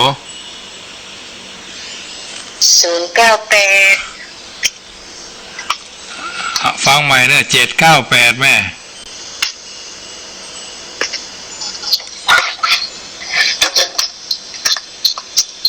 เดี๋ยววางก่อนเนอะแม่ก็เดี๋ยวก็โทรหากันใหม่เนาะเพราะว่าเพิ่นว่าเขาว่าไปแถมเลขเพิ่นว่าไปแถมเลขได้ก็เดี๋ยวเนอะมันจะเสียเวลาคนฟังธรรมะต่อเนาะก็เดี๋ยวก็ฟังเวลาจบรายการหรือว่างๆก็โทรหากันใหม่เพราะฉะนั้นญาติโยมการสวดมนต์เป็นการสรรเสริญพุทธคุณธรรมคุณสังฆคุณเกิดสติปัญญาความรู้ความสามารถความเป็นผู้มีบันเทิงเริงใจในอัตถธรรมคำสอนส่วนนี้ถือว่าเฮาท่านทั้งหลายได้ร่วมด้วยช่วยกันในการดำเนินชีวิตของเฮาท่านทั้งหลายเป็นลำดับไปเพราะฉะนั้นแม้อยู่บ้านเฮาก็สวดมนต์ได้อาตมาภาพก็สวดทุกวันเป็นกรรมฐานครูบาอาจารย์ตนเฒ่าตนแก่ครูบาเจ้าศีลธรรมครูบาเจ้าสรีวิจัยครูบาสังฆมหาเถระท่านผู้ใหญ่โดยมากแต่ก่อนเพิ่นก็นักแน่นในบทพุทธคุณธรรมคุณสังฆคุณเพิ่นก็เจ้ห่อเหินเดินอากาศได้แต่ทั้งนี้ทั้งนั้นก็ถือว่าเฮาท่านทั้งหลายได้ดำเนินชีวิตโดยการมีพุทธคุณธรรมคุณสังฆคุณสิ่งต่างๆเหล่านี้ถือว่าเฮาท่านทั้งหลายได้ใจสิ่งที่เป็นมงคลดำเนินชีวิตเฮาท่านทั้งหลายเป็นลำดับไปเพราะฉะนั้นในค่ำคืนนี้อาตมาภาพก็ถือว่าได้สาธุยกเอาธรรมะสิ่งต่างๆที่ญาติโยมสาธุชนได้ยินได้ฟังเนี่ยเป็นปฏิกระให้ญาติโยมทั้งหลายได้ยินได้ฟังแล้วก็จะได้นำไปเป็นข้อเตือนจิตสกิดใจเพราะฉะนั้นถือว่าทุกคนทุกท่านได้ดำเนินชีวิตถูกต้องท่องแท้บ่ผิดเพี้ยนบ่ผิดพลาดในการที่จะดำเนินชีวิตเราถูกต้องและถูกต้องและก็ท่องแท้เป็นลำดับต่อไปญาติโยมสาธุชนท่านผู้ฟังทั้งหลายเรื่องของกรรมนะเปิ่นว่ายังกัมมังอกุศลังตังกัมมังสาวัชชังตังกัมมังทุกขวิภากังตังกัมมังเป็นต้นนี้พรรณนาเรื่องของเปิ่นว่ามนุษย์เฮาเนี่ยเกิดมาในโลกบอกว่าชาติใดเป็นเพศหญิงเพศชายก็ตามมีร่างกายอวัยวะเหมือนกันได้นามว่าเป็นมนุษย์โดยกันทั้งนั้นต่างก็มีแต่บุญกุศลบาปบุญเป็นผู้ตกแต่งถ้าบุญตกแต่งก็ได้อัตภาพปราณีตที่ร่างกายและจิตใจบ่วิกลวิการ อายุยืนนานปราศจากโลคาพยาธิมียศทรัพย์สมบัติตลอดถึงท่าทาสบริวารก็แสดงว่าเรามีบุญมีกุศลที่ได้สร้างเสริมเพิ่มเติมเพื่อเราท่านทั้งหลายเป็นผู้มีวิสัยทัศน์มีความคิดกว้างไกลบางทีบางครั้งเราท่านทั้งหลายได้ดำเนินชีวิตด้วยความถูกต้องมาตั้งแต่ต้นก็แสดงว่าเราท่านทั้งหลายนั่นมีความพร้อมนะที่จะกล้าเผชิญเพราะว่าคนเรานั่นเป็นผู้ฉลาดเป็นผู้มีความสามารถอย่างน้อยๆก็มีคุณวุฒิในการศึกษาเป็นอันดับแรกพรรณนาถึงว่าบุคคล4จำพวกที่เกิดใ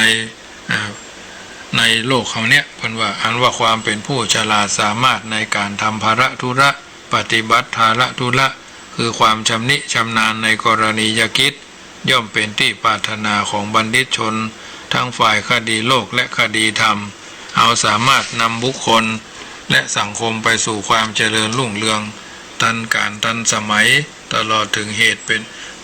เป็นเหตุเปลี่ยนแปลงกลไกสิ่งที่บกพร่องแก้ไขสิ่งที่บกพร่องเกิดความถูกต้องก้าวหน้าตามสมควรแก่เหตุผลซึ่งท่านผู้รู้จำแนกความฉลาดของบุคคลไว้3ประการคือความฉลาดรอบรู้เท่าทันต่อเหตุแห่งความเจริญเรียกว่าอายะโกศลอย่างหนึ่งความฉลาดรอบรู้เท่าทันต่อเหตุการณ์แห่งความเสื่อมเราเรียกว่าอปายะโกศลอย่างหนึ่งความฉลาดรอบรู้ในอุบายที่จะประกอบกรณียกิจหลีกเลี่ยงทางที่ผิดดำเนินแต่กิจที่ชอบอย่างเดียวเรียกว่าอุบายะโกศลคุณข้อที่มีอยู่ในท่านผู้ใดผู้นั้นได้ชื่อว่าพยัตโตคือเป็นผู้เฉียบแหลมฉลาดมีสติปัญญาสามารถประกอบกิจการสมเหตุสมผลรู้จักทางเร่งรัดผ่อนปลนในกิจกรรมโดยอุบายที่ชอบธรรมบ่ฮือข้างอากูลยังประโยชน์ตนประโยชน์ท่านสำเร็จบริบูรณ์ด้วยความปรีชาสามารถแต่ความฉลาดเฉียบแหลมของบุคคลและสำเร็จผลประโยชน์ได้ต้องอาศัยการศึกษาอบรมสดับรับฟังเป็นประทัดฐานมากหรือน้อยตามภูมิชั้นแห่งสติปัญญาของแต่ละคนซึ่งบ่เหมือนกันนอกจากนั้นยังต้องอาศัยความเข้าใจในเหตุผลคืออรรถธรรมและต้องมีความทรงจำนำไปปฏิบัติโดยจึงจะช่วยให้สำเร็จประโยชน์ในการศึกษาสมเจตนาที่เฮาท่านทั้งหลายปรารถนาว่าดูก่อนภิกษุทั้งหลายบุคคล4จำพวกมีปรากฏอยู่ในโลกนี้บุคคล4จำพวกนั้นมีไผ่พ่องคือบุคคลผู้เป็นมีสุตะน้อยบ่เข้าถึงด้วยสุตะบุคคลผู้มีสุตะน้อยเข้าถึงด้วยสุตะบุคคลผู้มีสุตะนักบ่เข้าถึงสุตะบุคคลผู้มีสุตะนักเข้าถึงสุตะคือการฟังดังนี้พระพุทธภาษิตนี้ทรงจำแนกบุคคลไว้4จำพวกโดยการอาจจะบุคคลจำพวกที่1และที่2นั้นท่านแสดงไว้ในอัตถกถาและดีกาไว้เป็นจำนวนนักสำหรับที่นี้จะได้กล่าวเฉพาะบุคคลที่3ตามนัยยะที่ว่า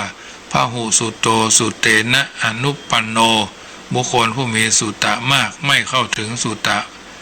คือคำว่าพหุสุโตนั้นมีสุตะนักหมายถึงผู้ที่ได้ฟังมานักมีการศึกษามานักมีได้ยินได้ฟังมานักโดยนัยยะเนี้ยจึงรวมถึงการเล่าเรียนเขียนอ่านการอบรมวิชาการให้เกิดความรู้ความชำนาญลงในพหุสุตตะอย่างเดียวกันแต่พหุสุตตะนั้นจะต้องเป็นไปในทางที่ดีเช่นฟังสดับอรรถธรรมที่เป็นโอวานุสาสนีคำสั่งสอนในทางพระพุทธศาสนาอบรมศิลปวิทยาที่ปราศจากโทษอ่านเรื่องราวที่ดีมีคุณประโยชน์อันจะก่อให้เกิดความรู้แตกฉานในทางภูมิปัญญาแก่ตนแก่อนุชนคนรุ่นหลังและคนรุ่นใหม่และคนรุ่นปัจจุบันไม่ว่าถึงข่าวคัดสนในทรัพย์สมบัติ แต่เพราะมีปีชาสามารถย่อมจะแสวงหาทรัพย์และประโยชน์สุขมาสู่ตนได้เข้าสู่สมาคมใดๆก็บ่เกรงกลัวก็บ่เคอะเขินเนาะมีความองอาจกล้าหาญในการเจรจาหาปฏิบัติตนแต่ในปฏิปทาที่ปราศจากโทษก็จะนำมาซึ่งคุณประโยชน์ทั้งแก่ตนและบุคคลผู้อื่นเป็นอันนักสมเด็จพระผู้มีพระภาคเจ้าของหมู่เฮาเหล่าเจ้าข้าทรงยกย่องคุณธรรมข้อนี้เป็นอเนกในเช่นว่าเป็นคุณธรรมทำให้เกิดความกล้าหาญพ่องเป็นธรรมของสัตบุรุษพ่องคือทำให้คนเป็นคนดีพ่องเป็นทรัพย์อันประเสริฐพ่องเป็นคุณธรรมธรรมที่เพิ่งแก่ตนและบุคคลอื่นพ่องดังตัวอย่างเช่นพระอานนท์เถระท่านเป็นผู้สดับธรรมและทรงจำไว้มากแม้สมเด็จพระผู้มีพระภาคก็ทรงยกย่องท่านไว้เลิศกว่าภิกษุทั้งหลายในทางพหูสูตรภายหลังเมื่อสมเด็จพระบรมศาสดาเสด็จดับขันธปรินิพพานพระอานนท์เถระก็ได้เป็นกำลังสำคัญในการทำสังฆายนาคือร้อยกองพระธรรมวินัยจัดระเบียบแบบแผนคำสั่งสอนไว้รวมเรียกว่าพระไตรปิฎกนับว่าท่านได้ทำประโยชน์ไว้แก่พระพุทธศาสนา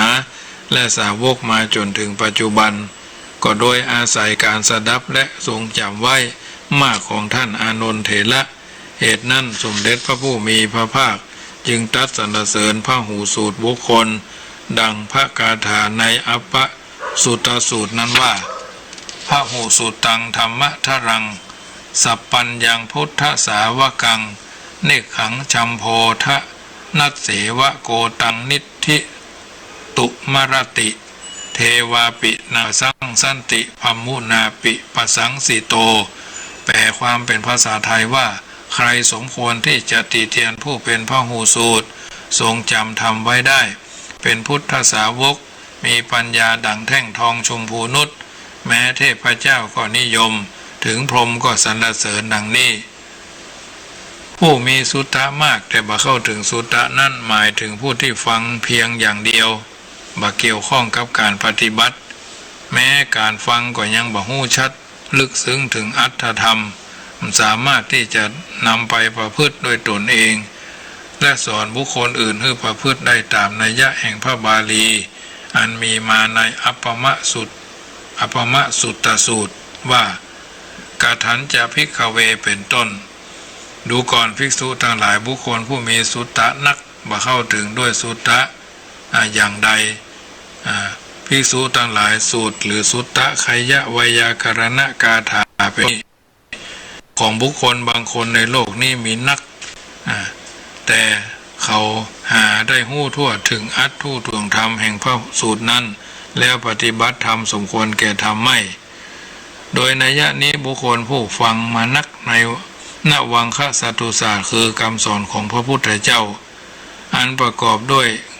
องค์เก้าดังที่กล่าวมาแล้วจึงนามว่าพหูสูตรพนห้องว่าพหูสูตร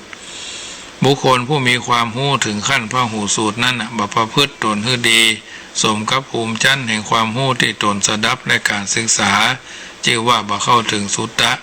อันบุคคลประเภทนี้แม้จะฟังมานักก็จริงแต่บ่ได้สำเร็จเป็นประโยชน์อันใด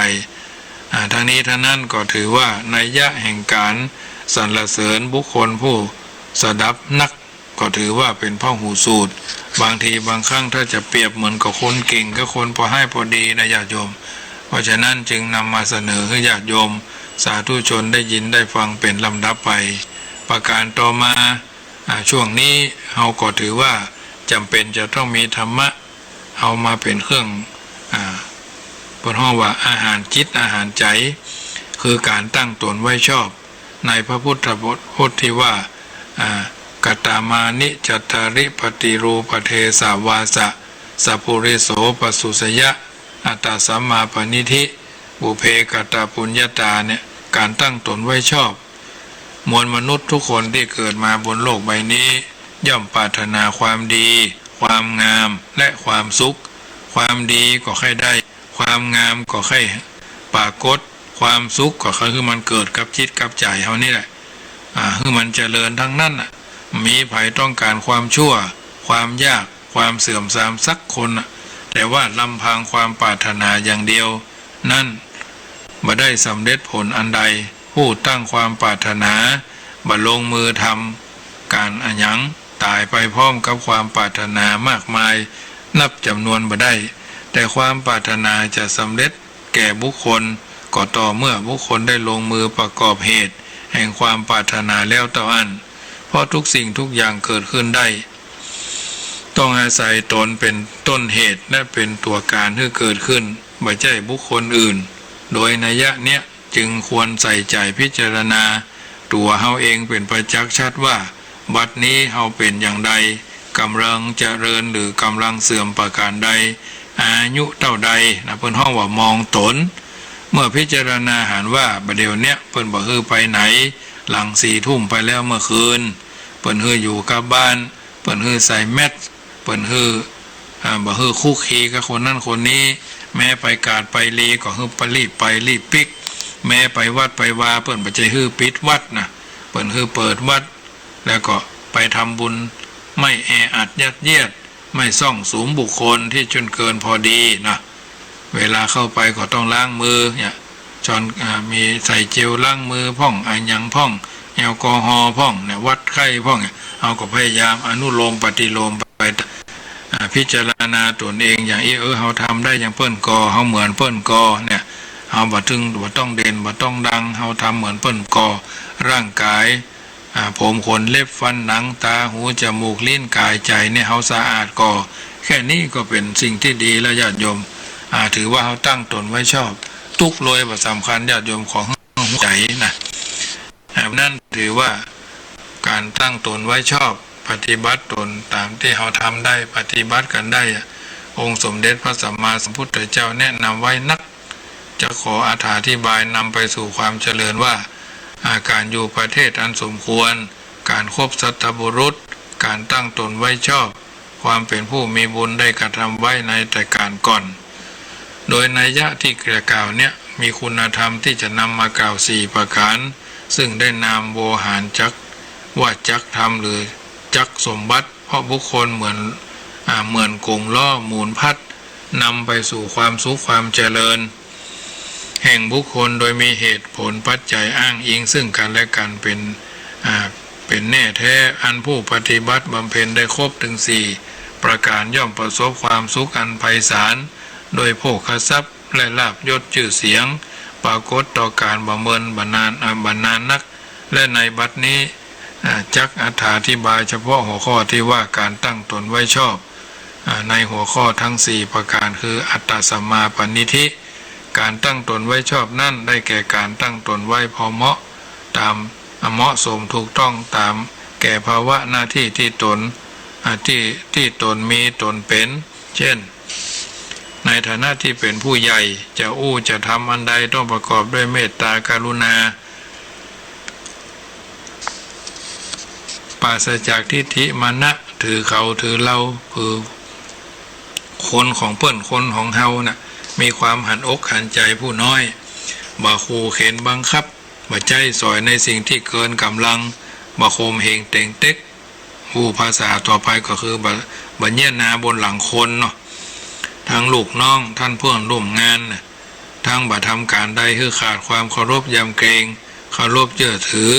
ในฐานะที่เป็นผู้น้อยก็อย่าอวดเก่งอวดเบ่งจะทำอันใดก็ต้องประกอบด้วยสัมมาคารวะ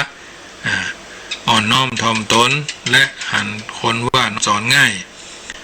ในฐานะที่เป็นผู้ปกครองก็ต้องบัดลำเอียงมีความเที่ยงธรรมประจำใจจะทำอันใดก็ต้องประกอบด้วยความบริสุทธิ์ยุติธรรมบ่เลือกที่ฮักบ่พักที่ชังโดยมุ่งหวังประโยชน์แก่พวกพ้องของตนเป็นเบื้องหน้าในฐานะที่เป็นผู้อยู่ใต้บังคับบัญชาต้องเคารพเชื่อฟังคำสั่งของผู้เป็นนายบ่หรือทำการใดนอกเหนือคำสั่งบัดใจต่อหน้าเป็นอย่างรับหลังเป็นอย่างต่อหน้าน้อมรับคำสั่งรับหลังแง่เขี้ยวนินทาในฐานะที่เป็นพ่อเป็นแม่ต้องเป็นพ่อพิมพ์แม่พิมพ์ที่ดีปฏิบัติหน้าที่เลี้ยงดูบุตรธิดาโดยการดูแลเอาใจใส่บ่พักใจคือเป็นภาระของสังคม ต้องหมั่นอบรมสั่งสอนไม้อ่อนดัดง่ายไม้แก่ดัดยากนะสั่งสอนให้เขาเป็นคนดีไม่ต้องเด่นไม่ต้องดังนะมีอนาคตก้าวหน้าในฐานะที่เป็นบุตรเป็นธิดาต้องตั้งตนอยู่ในโอวาทคำสั่งคำสอนของพ่อของแม่มีวันนี้ได้จะไปลืมพ่อลืมแม่แม้กระทั่งเป็นพ่อบุญธรรมแม่บุญธรรมพ่อเลี้ยงแม่เลี้ยงก็เช่นเดียวกันเขาต้องมีความกตัญญูบ่อู้หรือทำการใดคัดอกคัดใจพ่อแม่บ่ตืบหอตืบเฮือนบ่เนี้ยบ่มบ่มบ่มบ่มบ่เนี้ยย่อเนี้ยหาช่วยเหลือรับภาระพ่อแม่เท่าที่จะทำได้ถ้าว่าทำบ่ได้ก็บ่ต้องไปว่าติเพื่อก่อก็ได้อยู่แต่บ่ต้องไปล้อเพื่อพัฒนาติเพื่อก่อล้อเพื่อพัฒนาบ่มีปัญหาติเพื่อทำลายวุ่นวายบ่ฮู้จักจบปฏิบัติบำรุงพ่อแม่ด้วยความเคารพรักอยู่เป็นนิจในฐานะเป็นครูบาอาจารย์ต้องเอาใจใส่ดูแลสั่งสอนศิษย์ของตนเพื่อเป็นผู้มีความรู้และประพฤติดีบ่มีความลำเอียงหลั่นแก่สินจ้างรางวัลในฐานะที่เป็นศิษย์ก็ต้องเกี่ยวฟังครูบาอาจารย์ศึกษาเหมือนภาษาลีบุตรกับพระอัสสชิเนื้อศึกษาและทำงานตามคำสั่งท่านด้วยความเคารพยำเกรงบ่ข้ามที่ย่ำบ่ข้ามที่ต่ำย่ำที่สูงเพิ่นห้องว่าข้ามแข้งก็เป็นหมาข้ามขาก็เป็นแมวข้ามเอวก็เป็นวอกในฐานะที่เป็นพลเมืองก็ต้องปฏิบัติตามพระราชกำหนดกฎหมายระบบระเบียบประเพณีดำรงตนเป็นพลเมืองที่ดีมีความรักสามัคคีต่อกลุ่มชุมชนในชาติเดียวกันมาทำลายขายประเทศชาติโดยหันแก่อำนาจประโยชน์สุขอันตนจะพึงได้ในฐานะที่เป็นมิตรสหายต้องมีความซื่อสัตยะไม่ซื่อสัตวะนะต้องซื่อสัตยะสุจริตไม่ติดและก็ไม่คิดทรยศโคดโกงช่วงชิงดีชิงเด่นเยาะเย้ยหยันต่อกันมีความผูกพันช่วยเหลือเกื้อกูลบ่เลือกพรรคเลือกฝ่ายบ่เลือกข้างปุ้นข้างเพ่คนเฮานั่นเมื่อยังมีอำนาจไผก็ยำเกรงเมื่อหมดอำนาจไผก็บักยำเกรงเพราะฉะนั้นในฐานะที่ตนเป็นผู้นำกลุ่มชนต้องเป็นผู้เอาธุระการงานมีทั้งความเด็ดขาดกล้าหาญสุจริตยุติธรรมนะกล้ารับผิดชอบอย่ารับแต่ชอบไม่รับผิดต่อกิจกรรมอันเกิดขึ้นเฉพาะหน้าบ่บิดเบือนหรือโยนภาระรับผิดชอบเพื่อแก่ลูกน้องต้องรับแทนบ่เป็นแพะรับบาปบ่เอาแพะมารับบาปแทนเนาะในฐานะที่เป็นผู้ตวยต้องบ่ซุกซนและออกนอกรูนอกทางบ่ทำตนให้กีดขวางผู้อื่นเขาจะเดินตวยในฐานะที่เป็นศาสนิกชนต้องดำรงตนอยู่ในศีลธรรมบ่ทุจริตผิดข้อแนะข้อนำคำสอนของศาสนานั้นศาสดาท่านนั้นในฐานะที่เป็นบรรพชิตนักบวชต้องสำรวมกายวาจาให้อยู่ในสิกขาบทวินัยเอาใจใส่การศึกษาปฏิบัติธรรมสมกับที่เป็นผู้นำของกลุ่มพุทธบริษัทพุทธศาสนิกชนพุทธมามกะเมธีอันบุคคลผู้ได้ปฏิบัติดังกล่าวมานี้ย่อเป็นต้นคือชื่อว่าผู้ปฏิบัติตนสมกับภาระหน้าที่ที่ตนมีตนเป็นผู้ถูกต้องด้วยดีในมังครัตถีปณีท่านอธิบายไว้ว่าการตั้งตนไว้ชอบหรือถูกต้องนั้นได้แก่การตั้งตนอยู่ในศีลตั้งตนอยู่ในศรัทธาตั้งตนอยู่ในจาคะกล่าวคือผู้บ่มีศีลให้ตั้งตนอยู่ในศีลผู้บ่มีศรัทธาให้ตั้งตนอยู่ในศรัทธาผู้มีมัจฉริยะให้ตั้งอยู่ในจาคะบริจาคทานส่วนการตั้งตนนั้นหมายถึงการตั้งจิตอัตภาพร่างกายทั้งหมดโดยกำหนดตั้งมั่นในคุณธรรม3ประการบ่ใช่หมายถึงการตั้งหลักฐานหรือก่อร่างสร้างฐานะของตนเพราะนั่นเป็นผลจะติดตามมาในภายหลังในที่นี้หมายถึงการตั้งกายวาจาใจลงในสุจริตธรรม3ประการในกาย ในส่วนกายนั่นจะต้องแสดงออกในท่าทีกิริยาอันงดงามละมุนละไมตามควรแก่ละอ่อน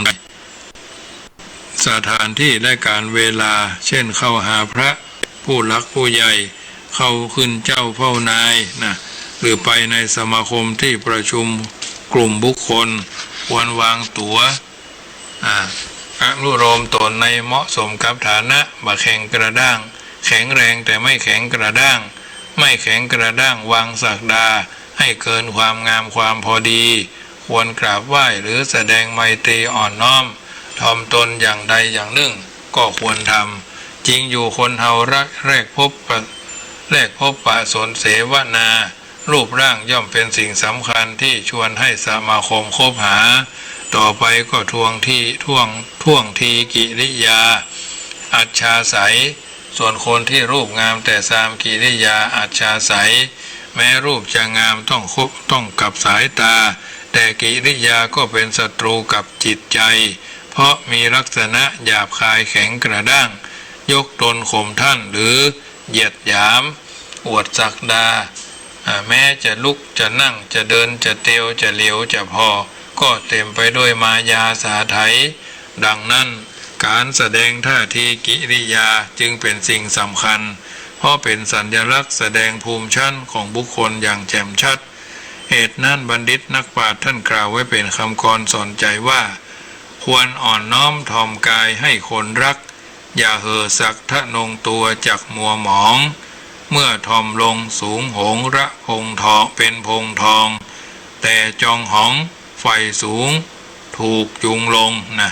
ควรอ่อนน้อมถ่อมกายให้คนรัก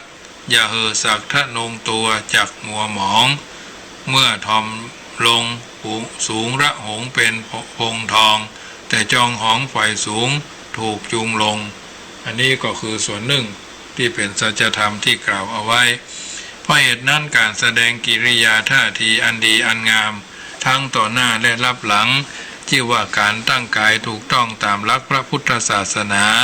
กล่าวฮื้อสั้นก็ได้แก่การไม่ฆ่าไม่ประหารหรือเบียดเบียนบุคคลอื่นและสัตว์อื่นด้วยการไม่ลักช่อโกงวัตถุสิ่งของใครมาเป็นของตนไม่แย่งชิงความรักบุคคลด้วยการเบียดเบียนทางเชื้อสายประเวณีการปฏิบัติตนดังกล่าวมานี้เป็นกายสุจริตปฏิบัติตนบพิษเพราะเหมาะสมแก่บุคคลและถูกต้องส่วนข้อที่สองตั้งตนไว้ตั้งวาจาไว้ถูกต้องนั่นได้แก่การตั้งวาจาในวจีสุจริตแต่คำที่เป็นพุทธภาษิตคำสัตย์คำจริงไม่ปิดบังอำพรางไม่กล่าวคำที่ชวนให้ทะเลาะวิวาทบาดหมางแตกแยกสามัคคีพูดแต่ถ้อยคำที่ดีไพเราะสนอหูบ่ยั่วยุคือต้องใช้อาทยาและอาวุธมาแสดงอาการโดยตัดจริตพิษวิสัยที่เป็นจริงเพราะวาจาเป็นสิ่งที่สำคัญในการสื่อสารของสังคมทำให้รักให้ชมหรือเกลียดชังด้วยอาศัยวาจาเท่านั้นจึงมีคำกล่าวการติดปากว่าปากเป็นเอกเพราะปากใจได้ในทางเป่าและเสกทางจาปราศัยจะฮือดีหรือฮือให้อยู่ที่ปากทั้งนั้นจึงมีคำโบราณกล่าวว่าฆ่าช้างเอางาเจรจาเอาถ้อยคำแม้สุภาษิตทางพุทธศาสนาก็แนะนำว่าควรกล่าวแต่วาจาไพเราะดีมีประโยชน์ไม่ควรกล่าววาจาที่มีโทษเดือดร้อนเป็นต้นเหตุควรระวังรักษาถ้อยคำของตนเพื่อเป็นสัตยะจริงคือพูดแต่ในสิ่งที่ดีมีประโยชน์งดเว้นจากวจีโทษ4ประการพูดเท็จส่อเสียดคำหยาบเพ้อเจ้อเหลวไหลควรงดการเท็จเป็นการซื่อหือพิษไปสะจากไปป่าไปจากความจริงหลอกลวงอำพรางเป็นวาจาหักล้างประโยชน์ของคนอื่นเพื่อเป็นประโยชน์ของตัวของตนท่านแสดงองค์แห่งบุคคลผู้ไว้4ประการคือพูดไม่จริงผู้พูดมีเจตนาจะพูดให้คลาดจากความจริง พยายามพูดออกมาตามเจตนาและผู้ฟังเข้าใจตามที่พูดนั่นเมื่ออู้ด้วยพร้อมด้วยองค์4ประการนี้ดังกล่าวชื่อว่ากล่าววาจาเท็จปิดบังไม่มีใครอยากได้ยินไม่มีใครอยากได้ยินได้ฟังผู้พูดยังไม่ต้องการและผู้พูดก็ได้ชื่อว่าทำลายขายตัวให้ชั่วต่ำลงทุกขณะบ่มีภัยอยากจะคบหาเข้าใกล้ขาดความเชื่อถือไว้วางใจเพราะนิสัยคนกล่าวเท็จย่อมมีปกติบ่ซื่อตรงบ่ซื่อตรงมีลักษณะคดโกงและมีอาการหลอกลวงในทางหลงละหลงไหลเข้าทำนองที่ว่าลบลบรับลมคมในคดในข้องอในกระดูกหรือหน้าไหว้หลังหลอกจักอู้หรือกล่าวคำใดก็บอกไว้หูได้ถึงนิสัยจิตใจอย่างแจ่มชัดจึงมีคำประพันธ์ที่นักปราชญ์ท่านกล่าวเอาไว้ว่าน้ำตื้นลึกถึงวาหรือหลาศอกไอ้บัวบอกรู้ได้ดังใจหวังมารยาทคนที่ยิ่งหรือลิงกังเป็นเครื่องชั่งบอกตระกูลประยูนวงศ์นะน้ำตื้นลึกถึงวาหรือหลาศอกสายบัวบอกรู้ได้ดังใจหวังมารยาทคนดียิ่งหรือลิงกังเป็นเครื่องชั่งบอกตระกูลประยูนวงศ์การพูดส่อเสียดได้แก่พูดยุยงโดยประสงค์ให้เขาแตกร้าวหรือบาดหมางในทางเข้าใจผิดเข้ากับสุภาษิตที่ว่ายุให้รำตำให้รั่วคั่วให้ไหม้ผู้พูดแม้จะตั้งใจพูดแต่ก็พูดไปด้วยลักษณะซ่อนเล่นกระซิบกระซาบปกปิดทำให้ผู้ฟังเข้าใจผิดคิดว่าเป็นจริงตามจริงที่บอกเล่าชอบยุแย่แสหาเรื่องราวให้เขาขุ่นเคืองกันเข้าที่ไหนแตกที่นั่นเก็บเอาเรื่องที่เขาระแวงแคลงใจกันไปเล่าสู่ฟังโดยคิดให้รักตัวบ้างมุ่งประโยชน์ของตัวบ้างเป็นต้นโดยที่สุดแม้ตนจะหวังอะไรหยังแต่เพราะเป็นคนที่มีนิสัยส่อเสียดอิจฉาริษยาวาจาที่กล่าวบอกออกมาจึงเป็นวาจาที่ไม่ดีดังคำท่านกล่าวตำหนิไว้ว่าถึงบางบอนที่นี่มีแต่ชื่อเขาเรื่องลือบอนข้างบางยี่ขันอันบอนต้นบอนน้ำตาลยิ่งหวานมันแต่ปากคันแก้ไขมิใคร่ฟังนะถึงบางบอนที่นี่มีแต่ชื่อเขาเรื่องลือบอนข้างบางยี่ขันถึงบอนต้นบอนน้ำตาลยิ่งหวานมันแต่ปากคันแก้ไขมิใคร่ฟังการพูดหยามก็ได้แก่หรือพูดหยามหรือพูดหยาบได้แก่การเกาคำกระด้างทำให้ผู้ฟังระคายเคืองเจ็บแค้นใจจะเป็นคำที่หยาบโลนหยาบคายบ่มีไผเขาอยากฟังปะแต้กาบะแต้กาเจ่นคำด่าแช่งค่อนคอดเน็บแนมกระทบกระเทียบเปรียบเปรยเสียดสีกระแนะกระแหนคำเหล่านี้ล้วนเป็นคำที่ออกจากเจตนาบดีทั้งนั้นวาจาที่หยาบคายที่มาจากใจที่หยาบเช่นเดียวกันคำอูเช่นนั้นสุภาษิตอูกันออกมาบ่ได้เพราะพูดบาดหูบาดใจก่อให้เกิดความเกลียดชังดังคำที่กล่าวว่าคนหยาบคายพูดบาดหูศัตรูพูดบาดใจนะคนหยาบคายพูดบาดหูศัตรูพูดบาดใจส่วนการอู้เพ้อเจ้อเป็นการอู้พร่ำเลวไหลว่าพูดฟุ้งซ่านบ่มีน้ำหนักหลักฐานอันใดหรืออู้พร่ำเพื่อบ่ฮู้จักกาลเวลาเป็นกรรมที่อู้หาสาระประโยชน์มาได้เหตุนั้นจึงควรงดเว้นคำหยาบคายเพ้อเจ้อและคำเสียสติคำเสียดสีเสียสติอู้แต่วาจาที่ดีไพเราะสนอหูเพราะจะเป็นที่เชิดชูและผูกมิตรไมตรีเกิดความรักความสามัคคีสนิทสนม ดังคำคมที่สุนทรภู่กล่าวเอาไว้ว่าถึงบางพูดดีเป็นสีสักมีคนรักรสถ้อยอร่อยจิตถ้าพูดชั่วตัวตายทำลายมิตรจะชอบผิดหรือชั่วในมนุษย์เพราะพูดจานะถึงบางพูดดีเป็นสีสักมีคนรักรสถ้อยอร่อยจิตถ้าพูดชั่วตัวตายทำลายมิตรจะชอบผิดมนุษย์เพราะพูดจาข้อที่3ตั้งใจตั้งจิตให้ถูกต้องได้แก่การบ่ปล่อยจิตของตนให้เป็นไปตามอำนาจของความชั่วอันเป็นเหตุความเศร้าหมองขุ่นมัวมีโลภะความโลภโกรธะความโกรธหลงไหลคือโมหะเป็นต้นเพราะปกติจิตเป็นธรรมชาติที่เดินลนรักษาได้ยากหากมีสติความรู้สึกผิดชอบชั่วดีรู้เท่าทันจิตก็จะเป็นเหตุห้ามความผิดเสียหายได้แล้วกลับตั้งจิตของตนไว้ในคุณธรรม3ประการคือไม่คิดโลภอยากได้ในทางทุจริตผิดศีลธรรมไม่ปองร้ายผู้ใจดำหรือคิดฆ่าอาฆาตแก้แค้นจองเวรมีความคิดความเห็นถูกต้องตามทำนองของธรรมนี่ชื่อว่าตั้งจิตของตนให้ถูกต้องตามหลักแห่งพระพุทธศาสนาและเป็นเมตตามโนกรรมเป็นการพูดและการทำที่ไม่ผิดเหตุนั้นมโนสุจริตความประพฤติดีทางใจจึงเป็นสิ่งสำคัญมากไม่ใช่ปากกับใจและการกระทำไม่ตรงกันพูดทีไรก็เอาแต่ความสุจริตมาติดไว้ที่ริมฝีปากแต่ฝากความทุจริตไว้ในใจจะคิดหรือทำประการใดๆก็มุ่งประโยชน์ตนเป็นที่ตั้งปากว่าอย่างใจจิตอย่างหนึ่ง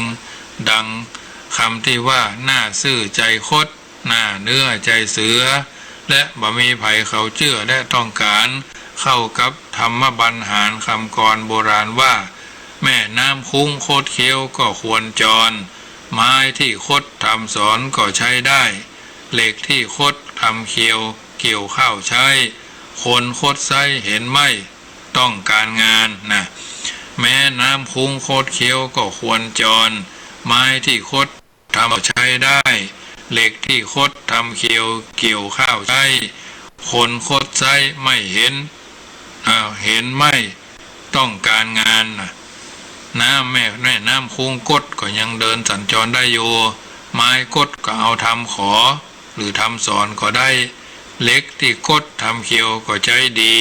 คนคดนั้นไซใจการบ่ได้นะเพราะฉะนั้นโดยนัยยะรวมความกล่าวได้ว่าการตั้งวาจาการตั้งใจการลงทุนสุจริต3ประการเนี่ยตั้งตนไว้ชอบถูกต้องตามหัวข้อเทศนาอธิบาย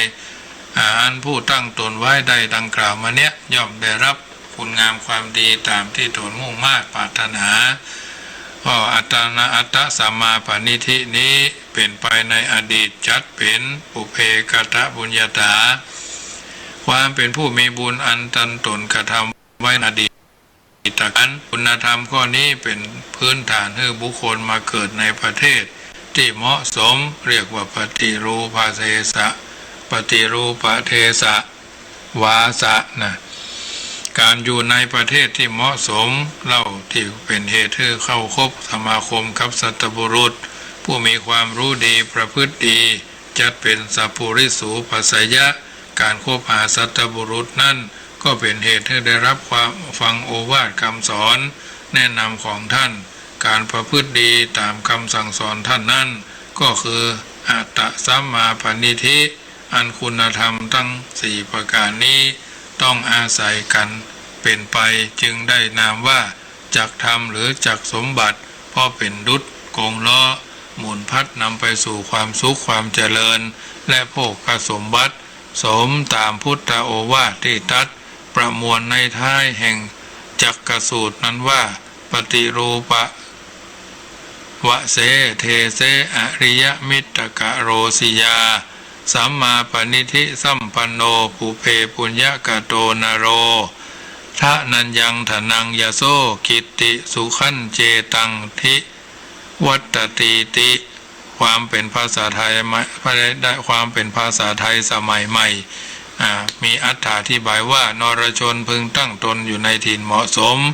พึงกระทำอริยชนให้เป็นมิตรถึงพร้อมด้วยความตั้งตนไว้ชอบอันเป็นบุญกระทำไว้แล้วแต่การก่อนธัญชาติทรัพย์ยศชื่อเสียงและความสุขย่อมปรากฏไหลหลั่งทางมาสู่นรชนคนเช่นนี้จึงนำมาสาธุสาธยายญาติโยมสาธุชนที่อยู่ทางบ้านนำไปคิดนำไปพิจารณาเอาท่านทั้งหลายจะได้หูตาหูตัว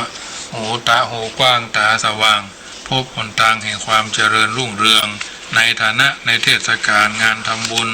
ประเพณีสงกรานต์พื้นบ้านล้านนาเฮาในประเทศไทยเฮานั่นคนก็มีพิธีกรรมทั้งหลายอันตั้งตนไว้ชอบเป็นผู้ใหญ่ก็ทำหน้าที่ของความเป็นผู้ใหญ่ที่ดีไม่ต้องเด่นไม่ต้องดังแต่หน้าที่เป็นพุทธบริษัทรักษาศีลห้าคือเอาตัวตนเข้าดีเป็นลำดับไปเปิ้นว่าถึงถึงวันสงกรานต์กลับบ้านรดน้ำผู้ใหญ่พ่อแม่อยู่แดนไกลลูกหลานรีบไปกราบกันขอพรบิดรมารดารับรองชีวาสุขสันต์ปู่ย่าตายายสำคัญคือพระอรหันต์ลูกหลานถึงวันสงกรานต์ชื่นบานไล่ทุกสุขสันต์เชิญปวงเทพไทยเทวันอวยพรทุกท่านโชคดีด้วยรักกลั่นจากดวงใจน้อมนบมอบให้น้องพี่ทรัพย์สินหลั่งล้นพ้นทวีทิวารตีขีตลอดไปอันนี้เกี่ยวกับวันสงกรานต์ญาติโยมสาธุชนก็คงจะปฏิบัติกันอยู่แล้วในส่วนแห่งญาติโยมสาธุชนแห่งนัยยะหนึ่งเพิ่นบอกว่าร้อยมาลัยก็หลายพวงพร้อมผ้าม่วงและผ้าไหมผ้าขาวม้าผ้าสบายไปกราบไหว้ซึ่งมารดรไหว้ทั้งบิดาเลี้ยงลูกมาแต่ออกอ้อนห่วงหาและอาทรเฝ้าพร่ำสอนซึ่งลูกยาส่งเสียและส่งเสริมคอยเพิ่มพูนสัพพวิชาเป็นหูและเป็นตาสอดส่องหาแลคู่ครองเกื้อกูลคูณพูนเพิ่มลูกลิเริ่มเสริมสนอง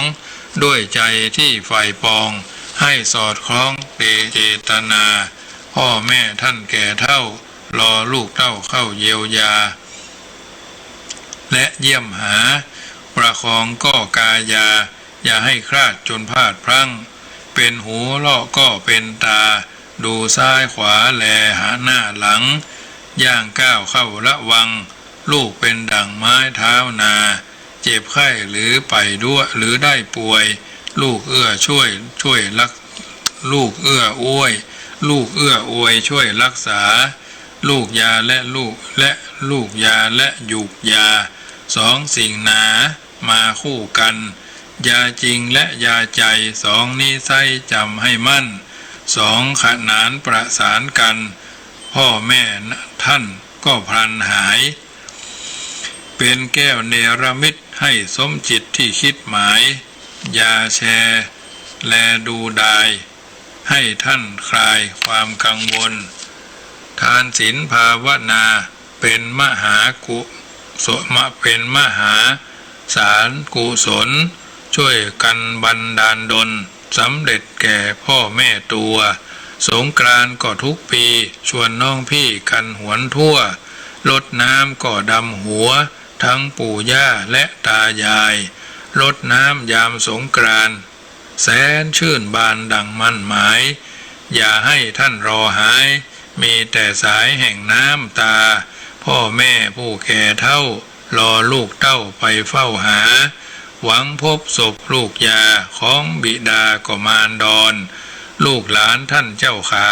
อย่าหาว่ามาสั่งสอนรดน้ำและรับพรจากบิดรมารดาสาธุชนคนดีผู้มีจิตอันเป็นกุศลทุกท่านได้ยินได้ฟังน้ำธรรมคำสอนจากรายการเสียงธรรมก่อนรับตา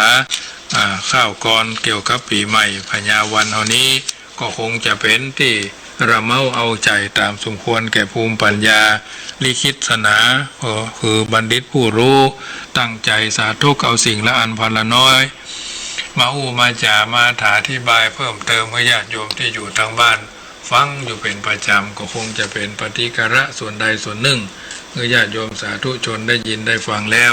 ก็นำไปเป็นบรรทัดฐานในการดำเนินชีวิตเอาท่านทั้งหลายในฐานะที่อยู่ในสังคมการอยู่ร่วมซึ่งบางทีบางครั้งเอาท่านทั้งหลายก็รู้ดีว่าสิ่งต่างๆเหล่านี้อาจจะเป็นสิ่งที่เกื้อกูลช่วยเหลือสนับสนุนเอาท่านทั้งหลายได้เข้าใจในอัตในธรรมในสิ่งต่างๆเหล่านี้สิ่งละอันพละน้อยที่เราได้เข้าใจแล้วก็ถือว่าเป็นอาหารใจที่ดีแต่เมื่อเราทั้งหลายมีพละกำลังที่จะต่อสู้อุปสรรคขวากหนามด้วยประการต่างๆสิ่งใดที่มันบ่ดีมันบ่งามมันบ่เหมาะเราก็พยายามลดละเลิกเพิกเฉยในสิ่งต่างๆเหล่านี้คือได้แล้ววิถีชีวิตเราท่านทั้งหลายก็จะสำเร็จดังเจตนาปรารภของทุกคนทุกท่านเพราะฉะนั้นในเทศกาลปีใหม่แก้วพญาวันป่นไปกินไปตานเราก็พยายามไปจะไปละหีดห้อยเก่าห้อยเดิมของเราเพราะว่าหลายปีที่ผ่านมาเราก็ทำกันมาเมื่อยังมีชีวิตก็พยายามทำกันไปเท่าที่เราจะทำได้จะไปละจะไปเลิกจะไปเพิกจะไปเฉยในสิ่งต่างๆเหล่านี้ในเมื่อมันเป็นของดีรักษาไว้ให้ลูกให้หลานให้คนรุ่นพอต่อมาประเพณีสงกรานต์ยังตกเป็นมรดกของสังคมอยู่เหมือนเดิมจนปัจจุบันวันนี้จะมีพิษแปลกแตกต่างกันไปพ้องก็เฉพาะแต่พิธีการปลีกย่อยบางอย่างเท่าอันในยุคที่มีการบมาไปมาสะดวกประชาชนในต่างจังหวัดเดินทางมาเล่นสงกรานต์กันวันนี้ปีนี้โดยเฉพาะละวันละคุณเชียงใหม่ก็มีเหตุการณ์ที่เกี่ยวกับโรคโคโรนาโควิด -19 เนี่ยทำให้การจัดประเพณีพิธีกรรมตั้งสงกรานต์อาจจะมีเรื่องบัดนี้บางงามเกิดขึ้นเพราะว่ากลัวโรคติดต่อพ้องอย่างพ้องก็ดีเป็นส่วนหนึ่งด้วยเหตุและผลเมื่อสงกรานต์ผ่านไปแล้วก็เหลือรอยริ้วรอยแห่งความร้อนร้ายและความวิบัติต่างๆไว้เป็นของตนและคนอื่นเพราะเหตุที่บ่ฮู้จักประมาณความฮู้จักประมาณก็เป็นเรื่องที่ดีเปิ่นว่าฮือฮัดเข็มขัดก็พยายามฮัดกันความพอดีและความเพราะเข้ามาถึงจุดมุ่งหมายของประเพณีการพักร้อนหรือการบ่ได้พักนั่นก็เป็นบางจำพวกเนาะแทนที่จะเป็นเครื่องดับความร้อนกลับเป็นเครื่องเพิ่มพูนความยุ่งยากมากขึ้นได้อู้ถึงเรื่องสงกรานต์อธิบายสิ่งละอันพันธน้อยมาเกี่ยวกับเรื่องสงกรานต์สักเรื่องหนึ่งซึ่งแฝงคติธรรมต่อไปว่าที่เพิ่นว่านั่นนะนกสองธรรมบาลที่ว่ากลัวตายเนาะบ่เข้าใจในสิ่งต่างๆเหล่านี้พากันไปนอนอยู่พื้นเกาตานว่ากลัวเพิ่นจะตัดหัวอยู่ปราสาทเจ็ดจันทร์นี่ก็ยังบ่มีความสุขว่าเอาจะเนี่ยจะได้ดีมีลูกมีเต้าแล้วไปขอลูกขอเต้ากับต้นไทรลูกเกิดมาก็เป็นคนที่มีบุญญาวาสนาสูงเปิ่นถามปัญหาเท่ากับบินละพงก็ถามปัญหากลัวจะโดนตัดคอตัดหัวหูจะเนี่ยจะได้เดินลงปราสาทไปก็ไปนอนอยู่พื้นต้นตาลได้ยินเสียงนกเสียงกาอย่างดีเพิ่นว่ารู้เท่าเอาไว้กันรู้ทันเอาไว้แก้นะเพราะฉะนั้นเจ้าโลกสมัยนั้นถือว่าเป็นผู้ที่มีความเข้าใจในเสียงนกเสียงกาก็เอามาเป็นบรรทัดฐานในการที่จะดำเนินชีวิตถูกต้องท่องแท้ประเพณีดังกล่าวก็ถือว่าเป็นส่วนหนึ่งที่เล่าสืบกันมาในเรื่องศาสนาเอาท่านทั้งหลายธรรมปาระกุมารก็หมายถึงคนเฮาเนี่ยต้นถอดเรื่องนี้เรื่องอย่างตัวอย่างเฮาหูเฮาหันอุบาอาจารย์เพิ่นอู้กันมาเป็นระยะนะฉะนั้นตัวละครในน้ำธรรมคำสอนก็คือเหมือนว่าธรรมปาระกุมารหมายถึงคนเฮานะทุกชีวิตที่อยู่ในโลกเพราะความพิทักษ์รักษาของพระธรรมก็คือความถูกต้องความชอบทั้งมวลความร่มเย็นเป็นสุขของคนเฮาขึ้นอยู่กับภาวะที่ห้องว่าพระธรรมเนี่ยเป็นธรรมปาระแปลว่ามีธรรมเป็นเครื่องรักษามหาพรหมก็ได้แก่พรหมวิหารคือเมตตากรุณามุทิตาอุเบกขาซึ่งเรียกธรรมะเป็นเครื่องอยู่ของท่านผู้ใหญ่ถ้าขาดพรหมวิหารธรรมเสียแล้วโลกก็ขาดความยุติธรรม จะร้อนละอุเป็นฟืนเป็นไฟในที่สุดมิ่งขวัญในปัญหาของพระพรหมหมายถึงหน้าที่ของบุคคลในวัยทั้งสามคือถ้าจะเปรียบชีวิตอันยาวนานของคนเฮาเท่ากับระยะเวลาของวันหนึ่งแล้วปฐมวัยเหมือนเวลาเจ้าหน้าที่ของบุคคลในวัยนี้ก็ต้องศึกษาเล่าเรียนเปิดหูเปิดตาขวาความรู้มาประกอบให้หูตาสว่างกำจัดความโง่เขลาให้หมดให้เสี่ยงไปดังคำเฉลยที่ว่า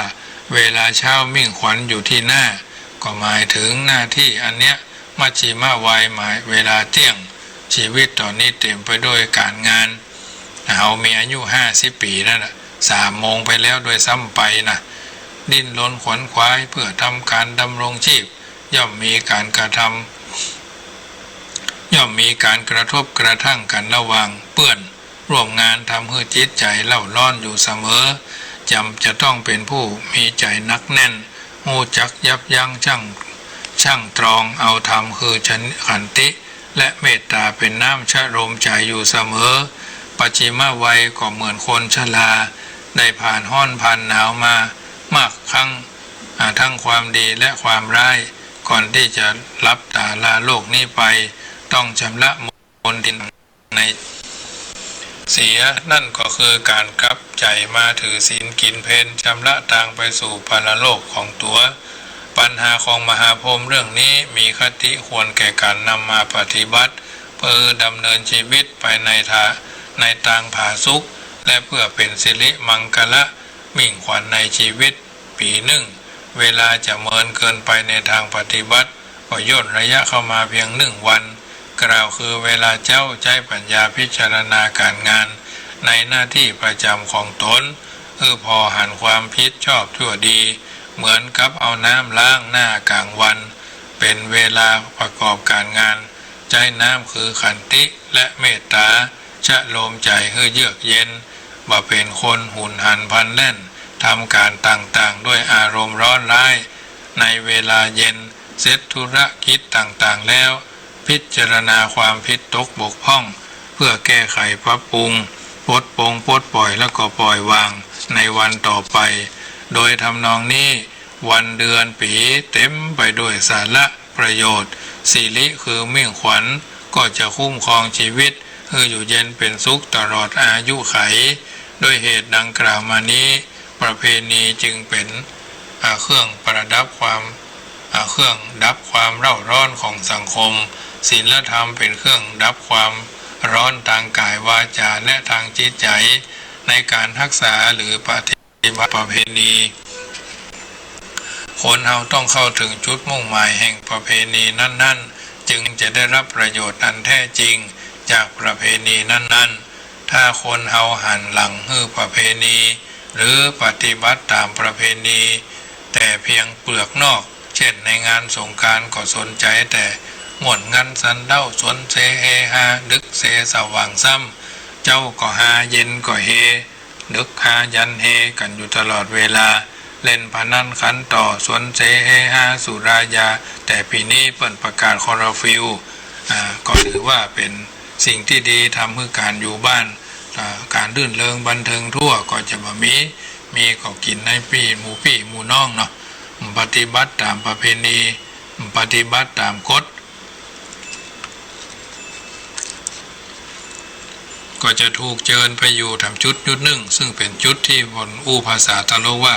จุดที่นายแน่มากสุดที่คุณแน่มากสุดจุดที่คุณเด่นมากเนี่ยเพิ่นจะเอาไปไว้จุดนั้นเสีย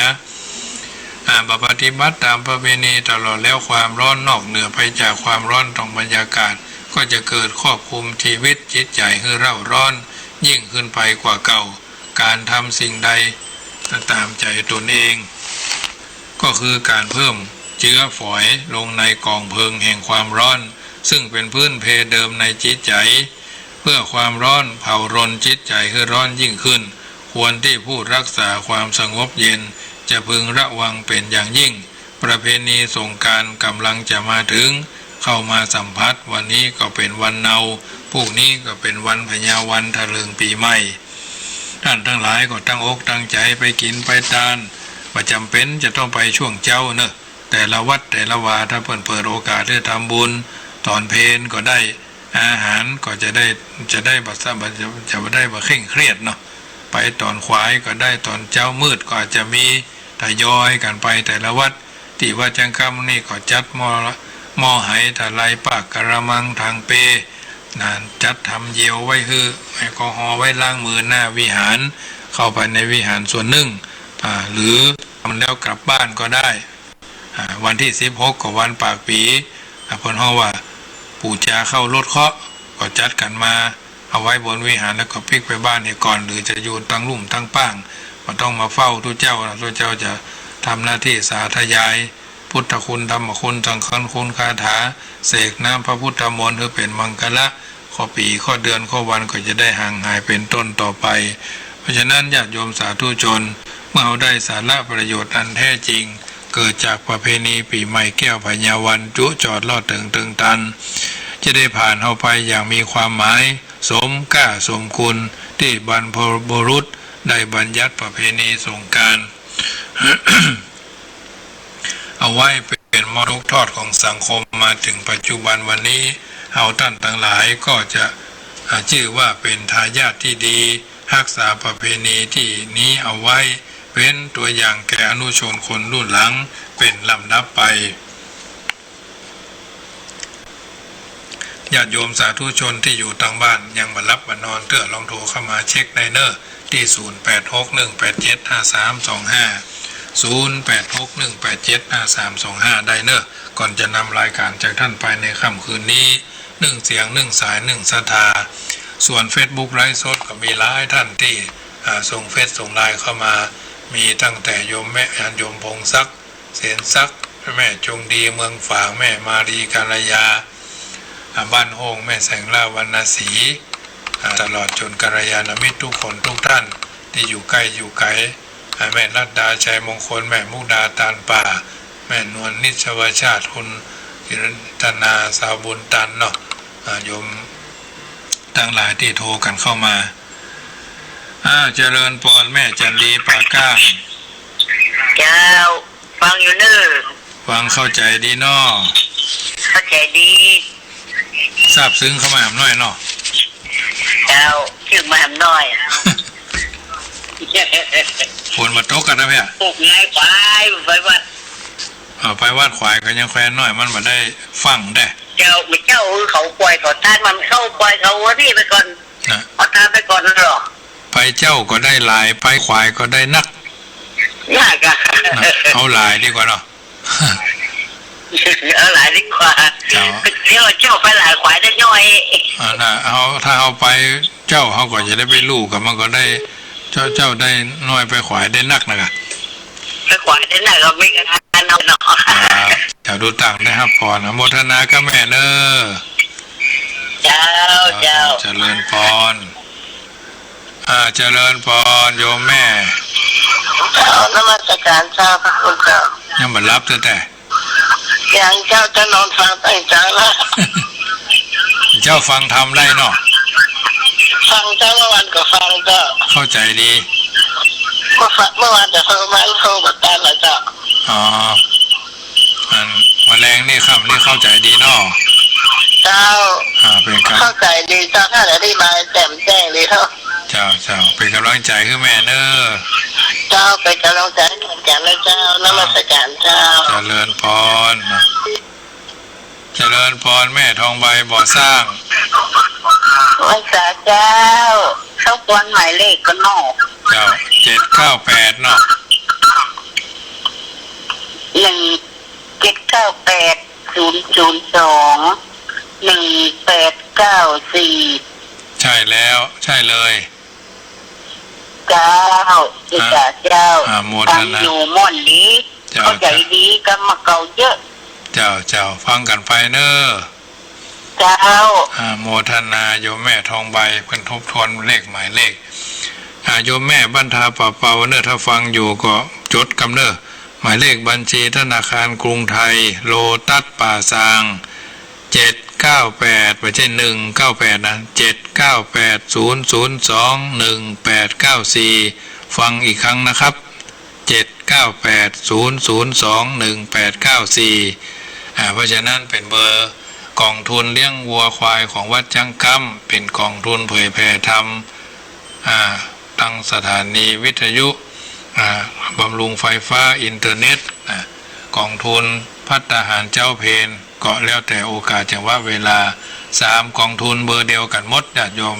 เบอร์ธนาคารกรุงไทยโลตัสป่าซาง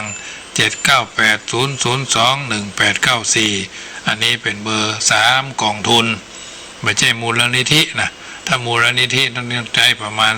300,000เขามีปัจจัยถึงขั้นนั้นก็เลยเป็นกองทุนหมุนไปหมุนมาเนาะญาติโยมตั้งแต่เป็นเจ้าอาวาสมาก็เป็นกองทุนหมุนไปหมุนมา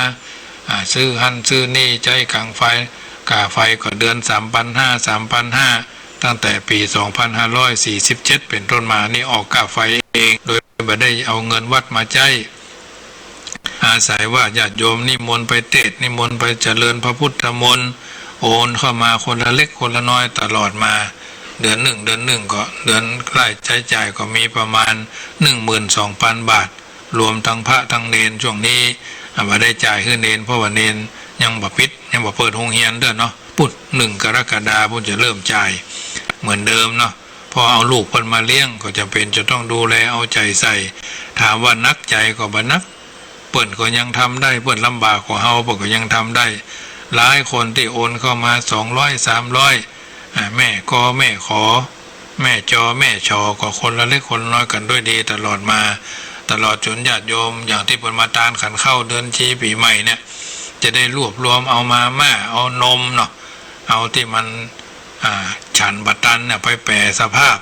เป็นปัจจัยอันนี้ถวายพระถวายเนนถ้ามันได้10,000-20,000นี่ก็เอา8หารได้เท่าใดเขาก็เก็บไว้2ส่วนหนึ่งเอาไว้จัดซื้ออาหารไข่กาสันจินดิบปลาดิบกาอย่าเครื่องปรุงอาหารก็มาไว้เพราะว่าข้าวสารอาหารแห้งก็เพิ่นก็ทยอยถวายกันมาตลอดจนกองทุนภัตตาหารเจ้าเพนเนาะเครื่องปรุงอาหารสบู่ยาสีฟันยารักษาโรคผงซักฟอกนี่ก็โดยมากนี่ก็เพิ่นบ่ถวายเมื่อใดก็โปรนะเพิ่นถวายกันนะโปรบ่เก่านั่นน่ะมาม่าบางทีบางครั้งก็ของใหม่พ่องของเก่าพ่องถ้าโรงเรียนเยาวชนใกล้วัดนี่เปิดโรงเรียนวัดช่างคำเปิดก็อาหารกลางวันก็ไปช่วยเพิ่นเลี้ยงพ่องลูกชาวบ้านหลานชาวบ้านลูกผู้นำชุมชนในหมู่บ้านของเฮานี่แหละใกล้ๆกันเนี่ยเฮาก็เป็นข้าวสารพ่องมาม่าไปพัดพ่องเนี่ยบางโยมเพิ่นก็ถวายมามีข่าวพัดพ่องเนี่ยมีข่าวน้ำใสพ่องเนี่ยก็ทำไปตามที่เขาทำได้ข้าวพัดพ่องละอ่อนมันกินเผ็ดไปได้เนาะข้าวไข่เจียวพ่องหมูกระเทียมพ่องเนี่ยก็ทำราดข้าวคือเขากินไป100 ป่ายเนาะละอ่อนก็111เนี่ยถ้าได้120ก็ได้อาคารแถมหลังหนึ่งสิ่งเหล่านี้เราทำได้เหมือนกันทุกวัดบางทีก็ต้มส้มปลากระป๋องเนี่ยปลากระป๋องมันมีหลายก็ต้มไปให้ละอ่อนเนาะคนถ้วยกินกันอย่างอร่อยเนาะขนมนมเนย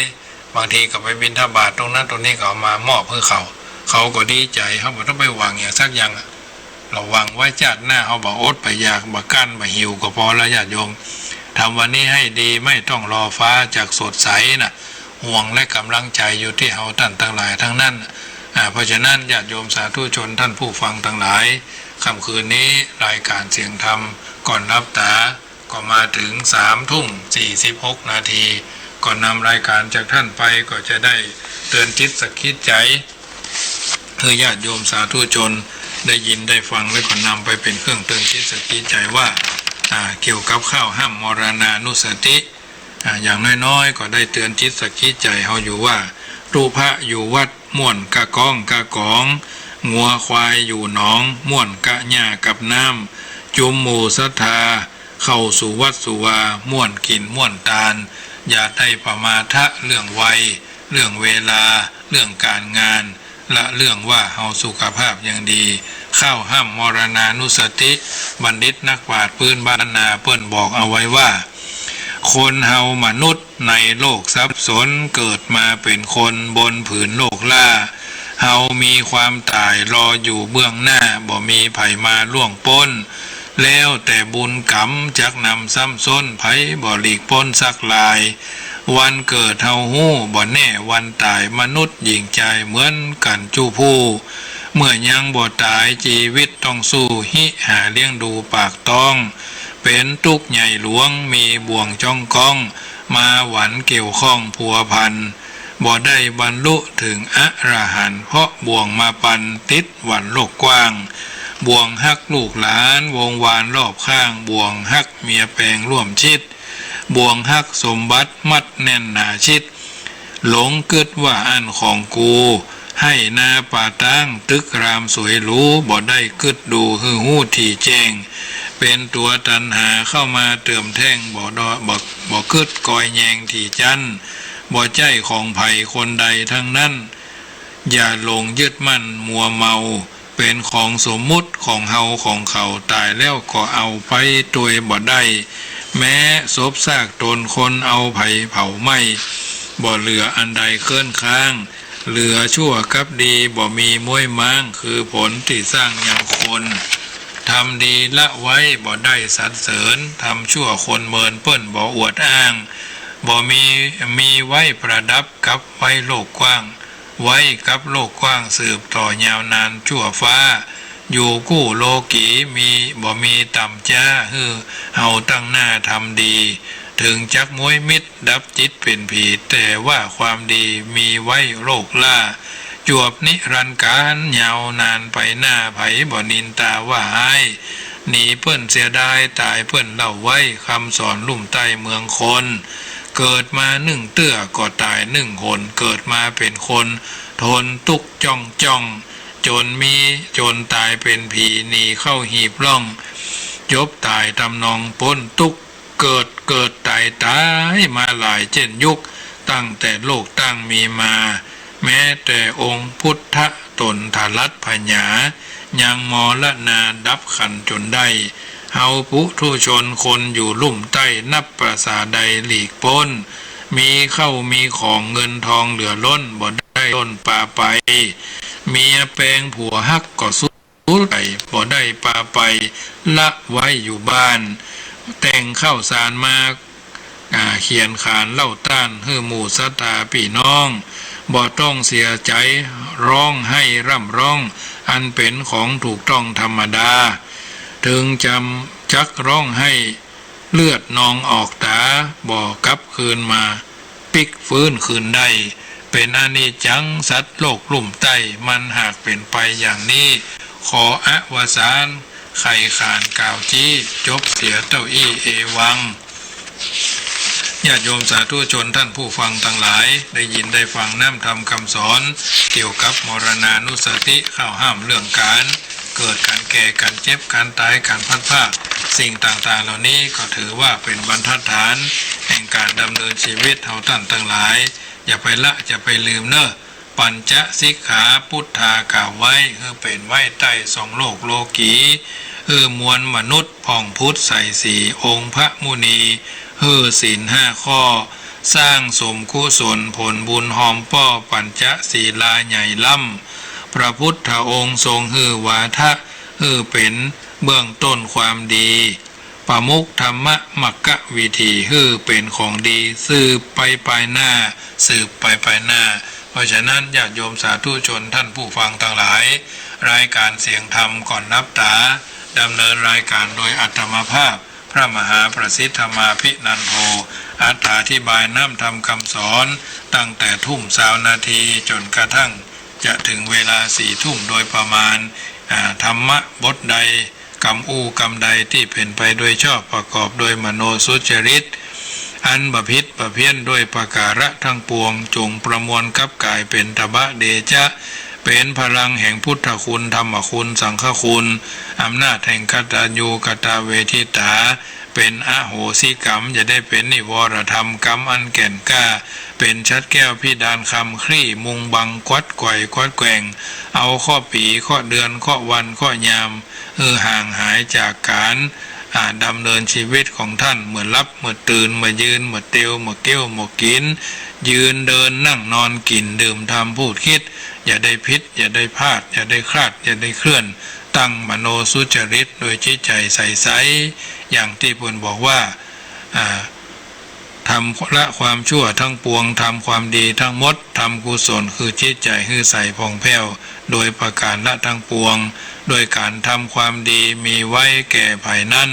บ่มีวันลับหายในภายหน้าแม้ถึงกายเลื่อนหายจากสายตาดีบาลาลับหายจากสายใจอึดจะได้ไข่ใจถึงแปลงใจถึงไข่กินตาลไข่สร้างตานะปารมีศีละปารมีปัญญาปารมีบำรุงวัดบำรุงพระพุทธศาสนาช่วยเหลือสัตว์มีคุณแก่แผ่นดินกองทุนเลี้ยงดูโคกระบือของวัดจังกำหรือน้องวัวน้องควายกองทุนเผยแผ่ธรรมบำรุงค่าไฟฟ้าอินเทอร์เน็ตวัดช้างคำกองทุนภัตตาหารเจ้าเพนข้าวสารอาหารแห้งเครื่องปรุงอาหารสบู่ยาสีฟันยารักษาโรคกึดจะได้ไข้ใจตึงแปลงใจตึงทำบุญทางธนาคารกรุงไทยโลตัสป่าซางหน้าหมายเลขบัญชีก็79800211894หรือโทรศัพท์ที่เบอร์ส่วนตัวที่เบอร์ธนาคารที่เบอร์ส่วนตัวหมายเลขโทรศัพท์ก็0861875325 0861875325หรือ0615476539 0615476539ส่วนมากจะเป็น0861875325คือจะได้ใครจะถึงก็โทรหากันได้เนอะท้ายที่สุดนี้อาตมาภาพขออ้างอิงเอาคุณพระศรีรัตนตรัยดังวจนะประพันธ์คาถาขจัดปัดเป่าโผยภัยให้อยู่สุขสบายและเป็นสุขตื่นเป็นสุขกันทั่วหน้าว่าโอมเหทิทะพะทะกะทิทะทิเหวะเวะวิรุญากะรุกายะทิลุวิวะเตโอมกากะนุนะนะนินุนะรูปะภาภาโอมเหเตวาเตนิรุตภารุพิสาตะรุนิวาจะโลเทภกามุเหอวะนานะเหมะกุมภะอมสวหายแก้เหตุนายลานาสัพพะทุกขาสัพพะปัญญาสัพพะโรคาสัพพะโคโรนาโควิด19วินาสันตุอันว่าทำ4ประการอายุขอยิ่งยืนเกินร้อยวันนะคือเปล่งปล่อยใสสีสุขกายสบายใจมีพละกำลังต่อสู้อุปสรรคขวากน้ำดูตั้งกินดูตั้งใจดูตั้งไว้เจจานเหลือกินเหลือจ่ายหรือไว้เจตานไปใจรับเป็นสุขตื่นเป็นสุขวันผู้เป็นวันพญาวันเนอะลุกขึ้นแต่เช้าไปทำบุญแต่เช้ากลับมาบ้านสาระสลุงองค์พระสารูปเจ้าองค์เก่าองค์ใหม่องค์ใหญ่องค์น้อยประจำสรีละร่างตนประจำตนตัวสว่างใสสว่างเปล่งแจ้งโดยทั่วไปเนอะท้ายที่สุดนี้ขอเจริญพรอนุโมทนา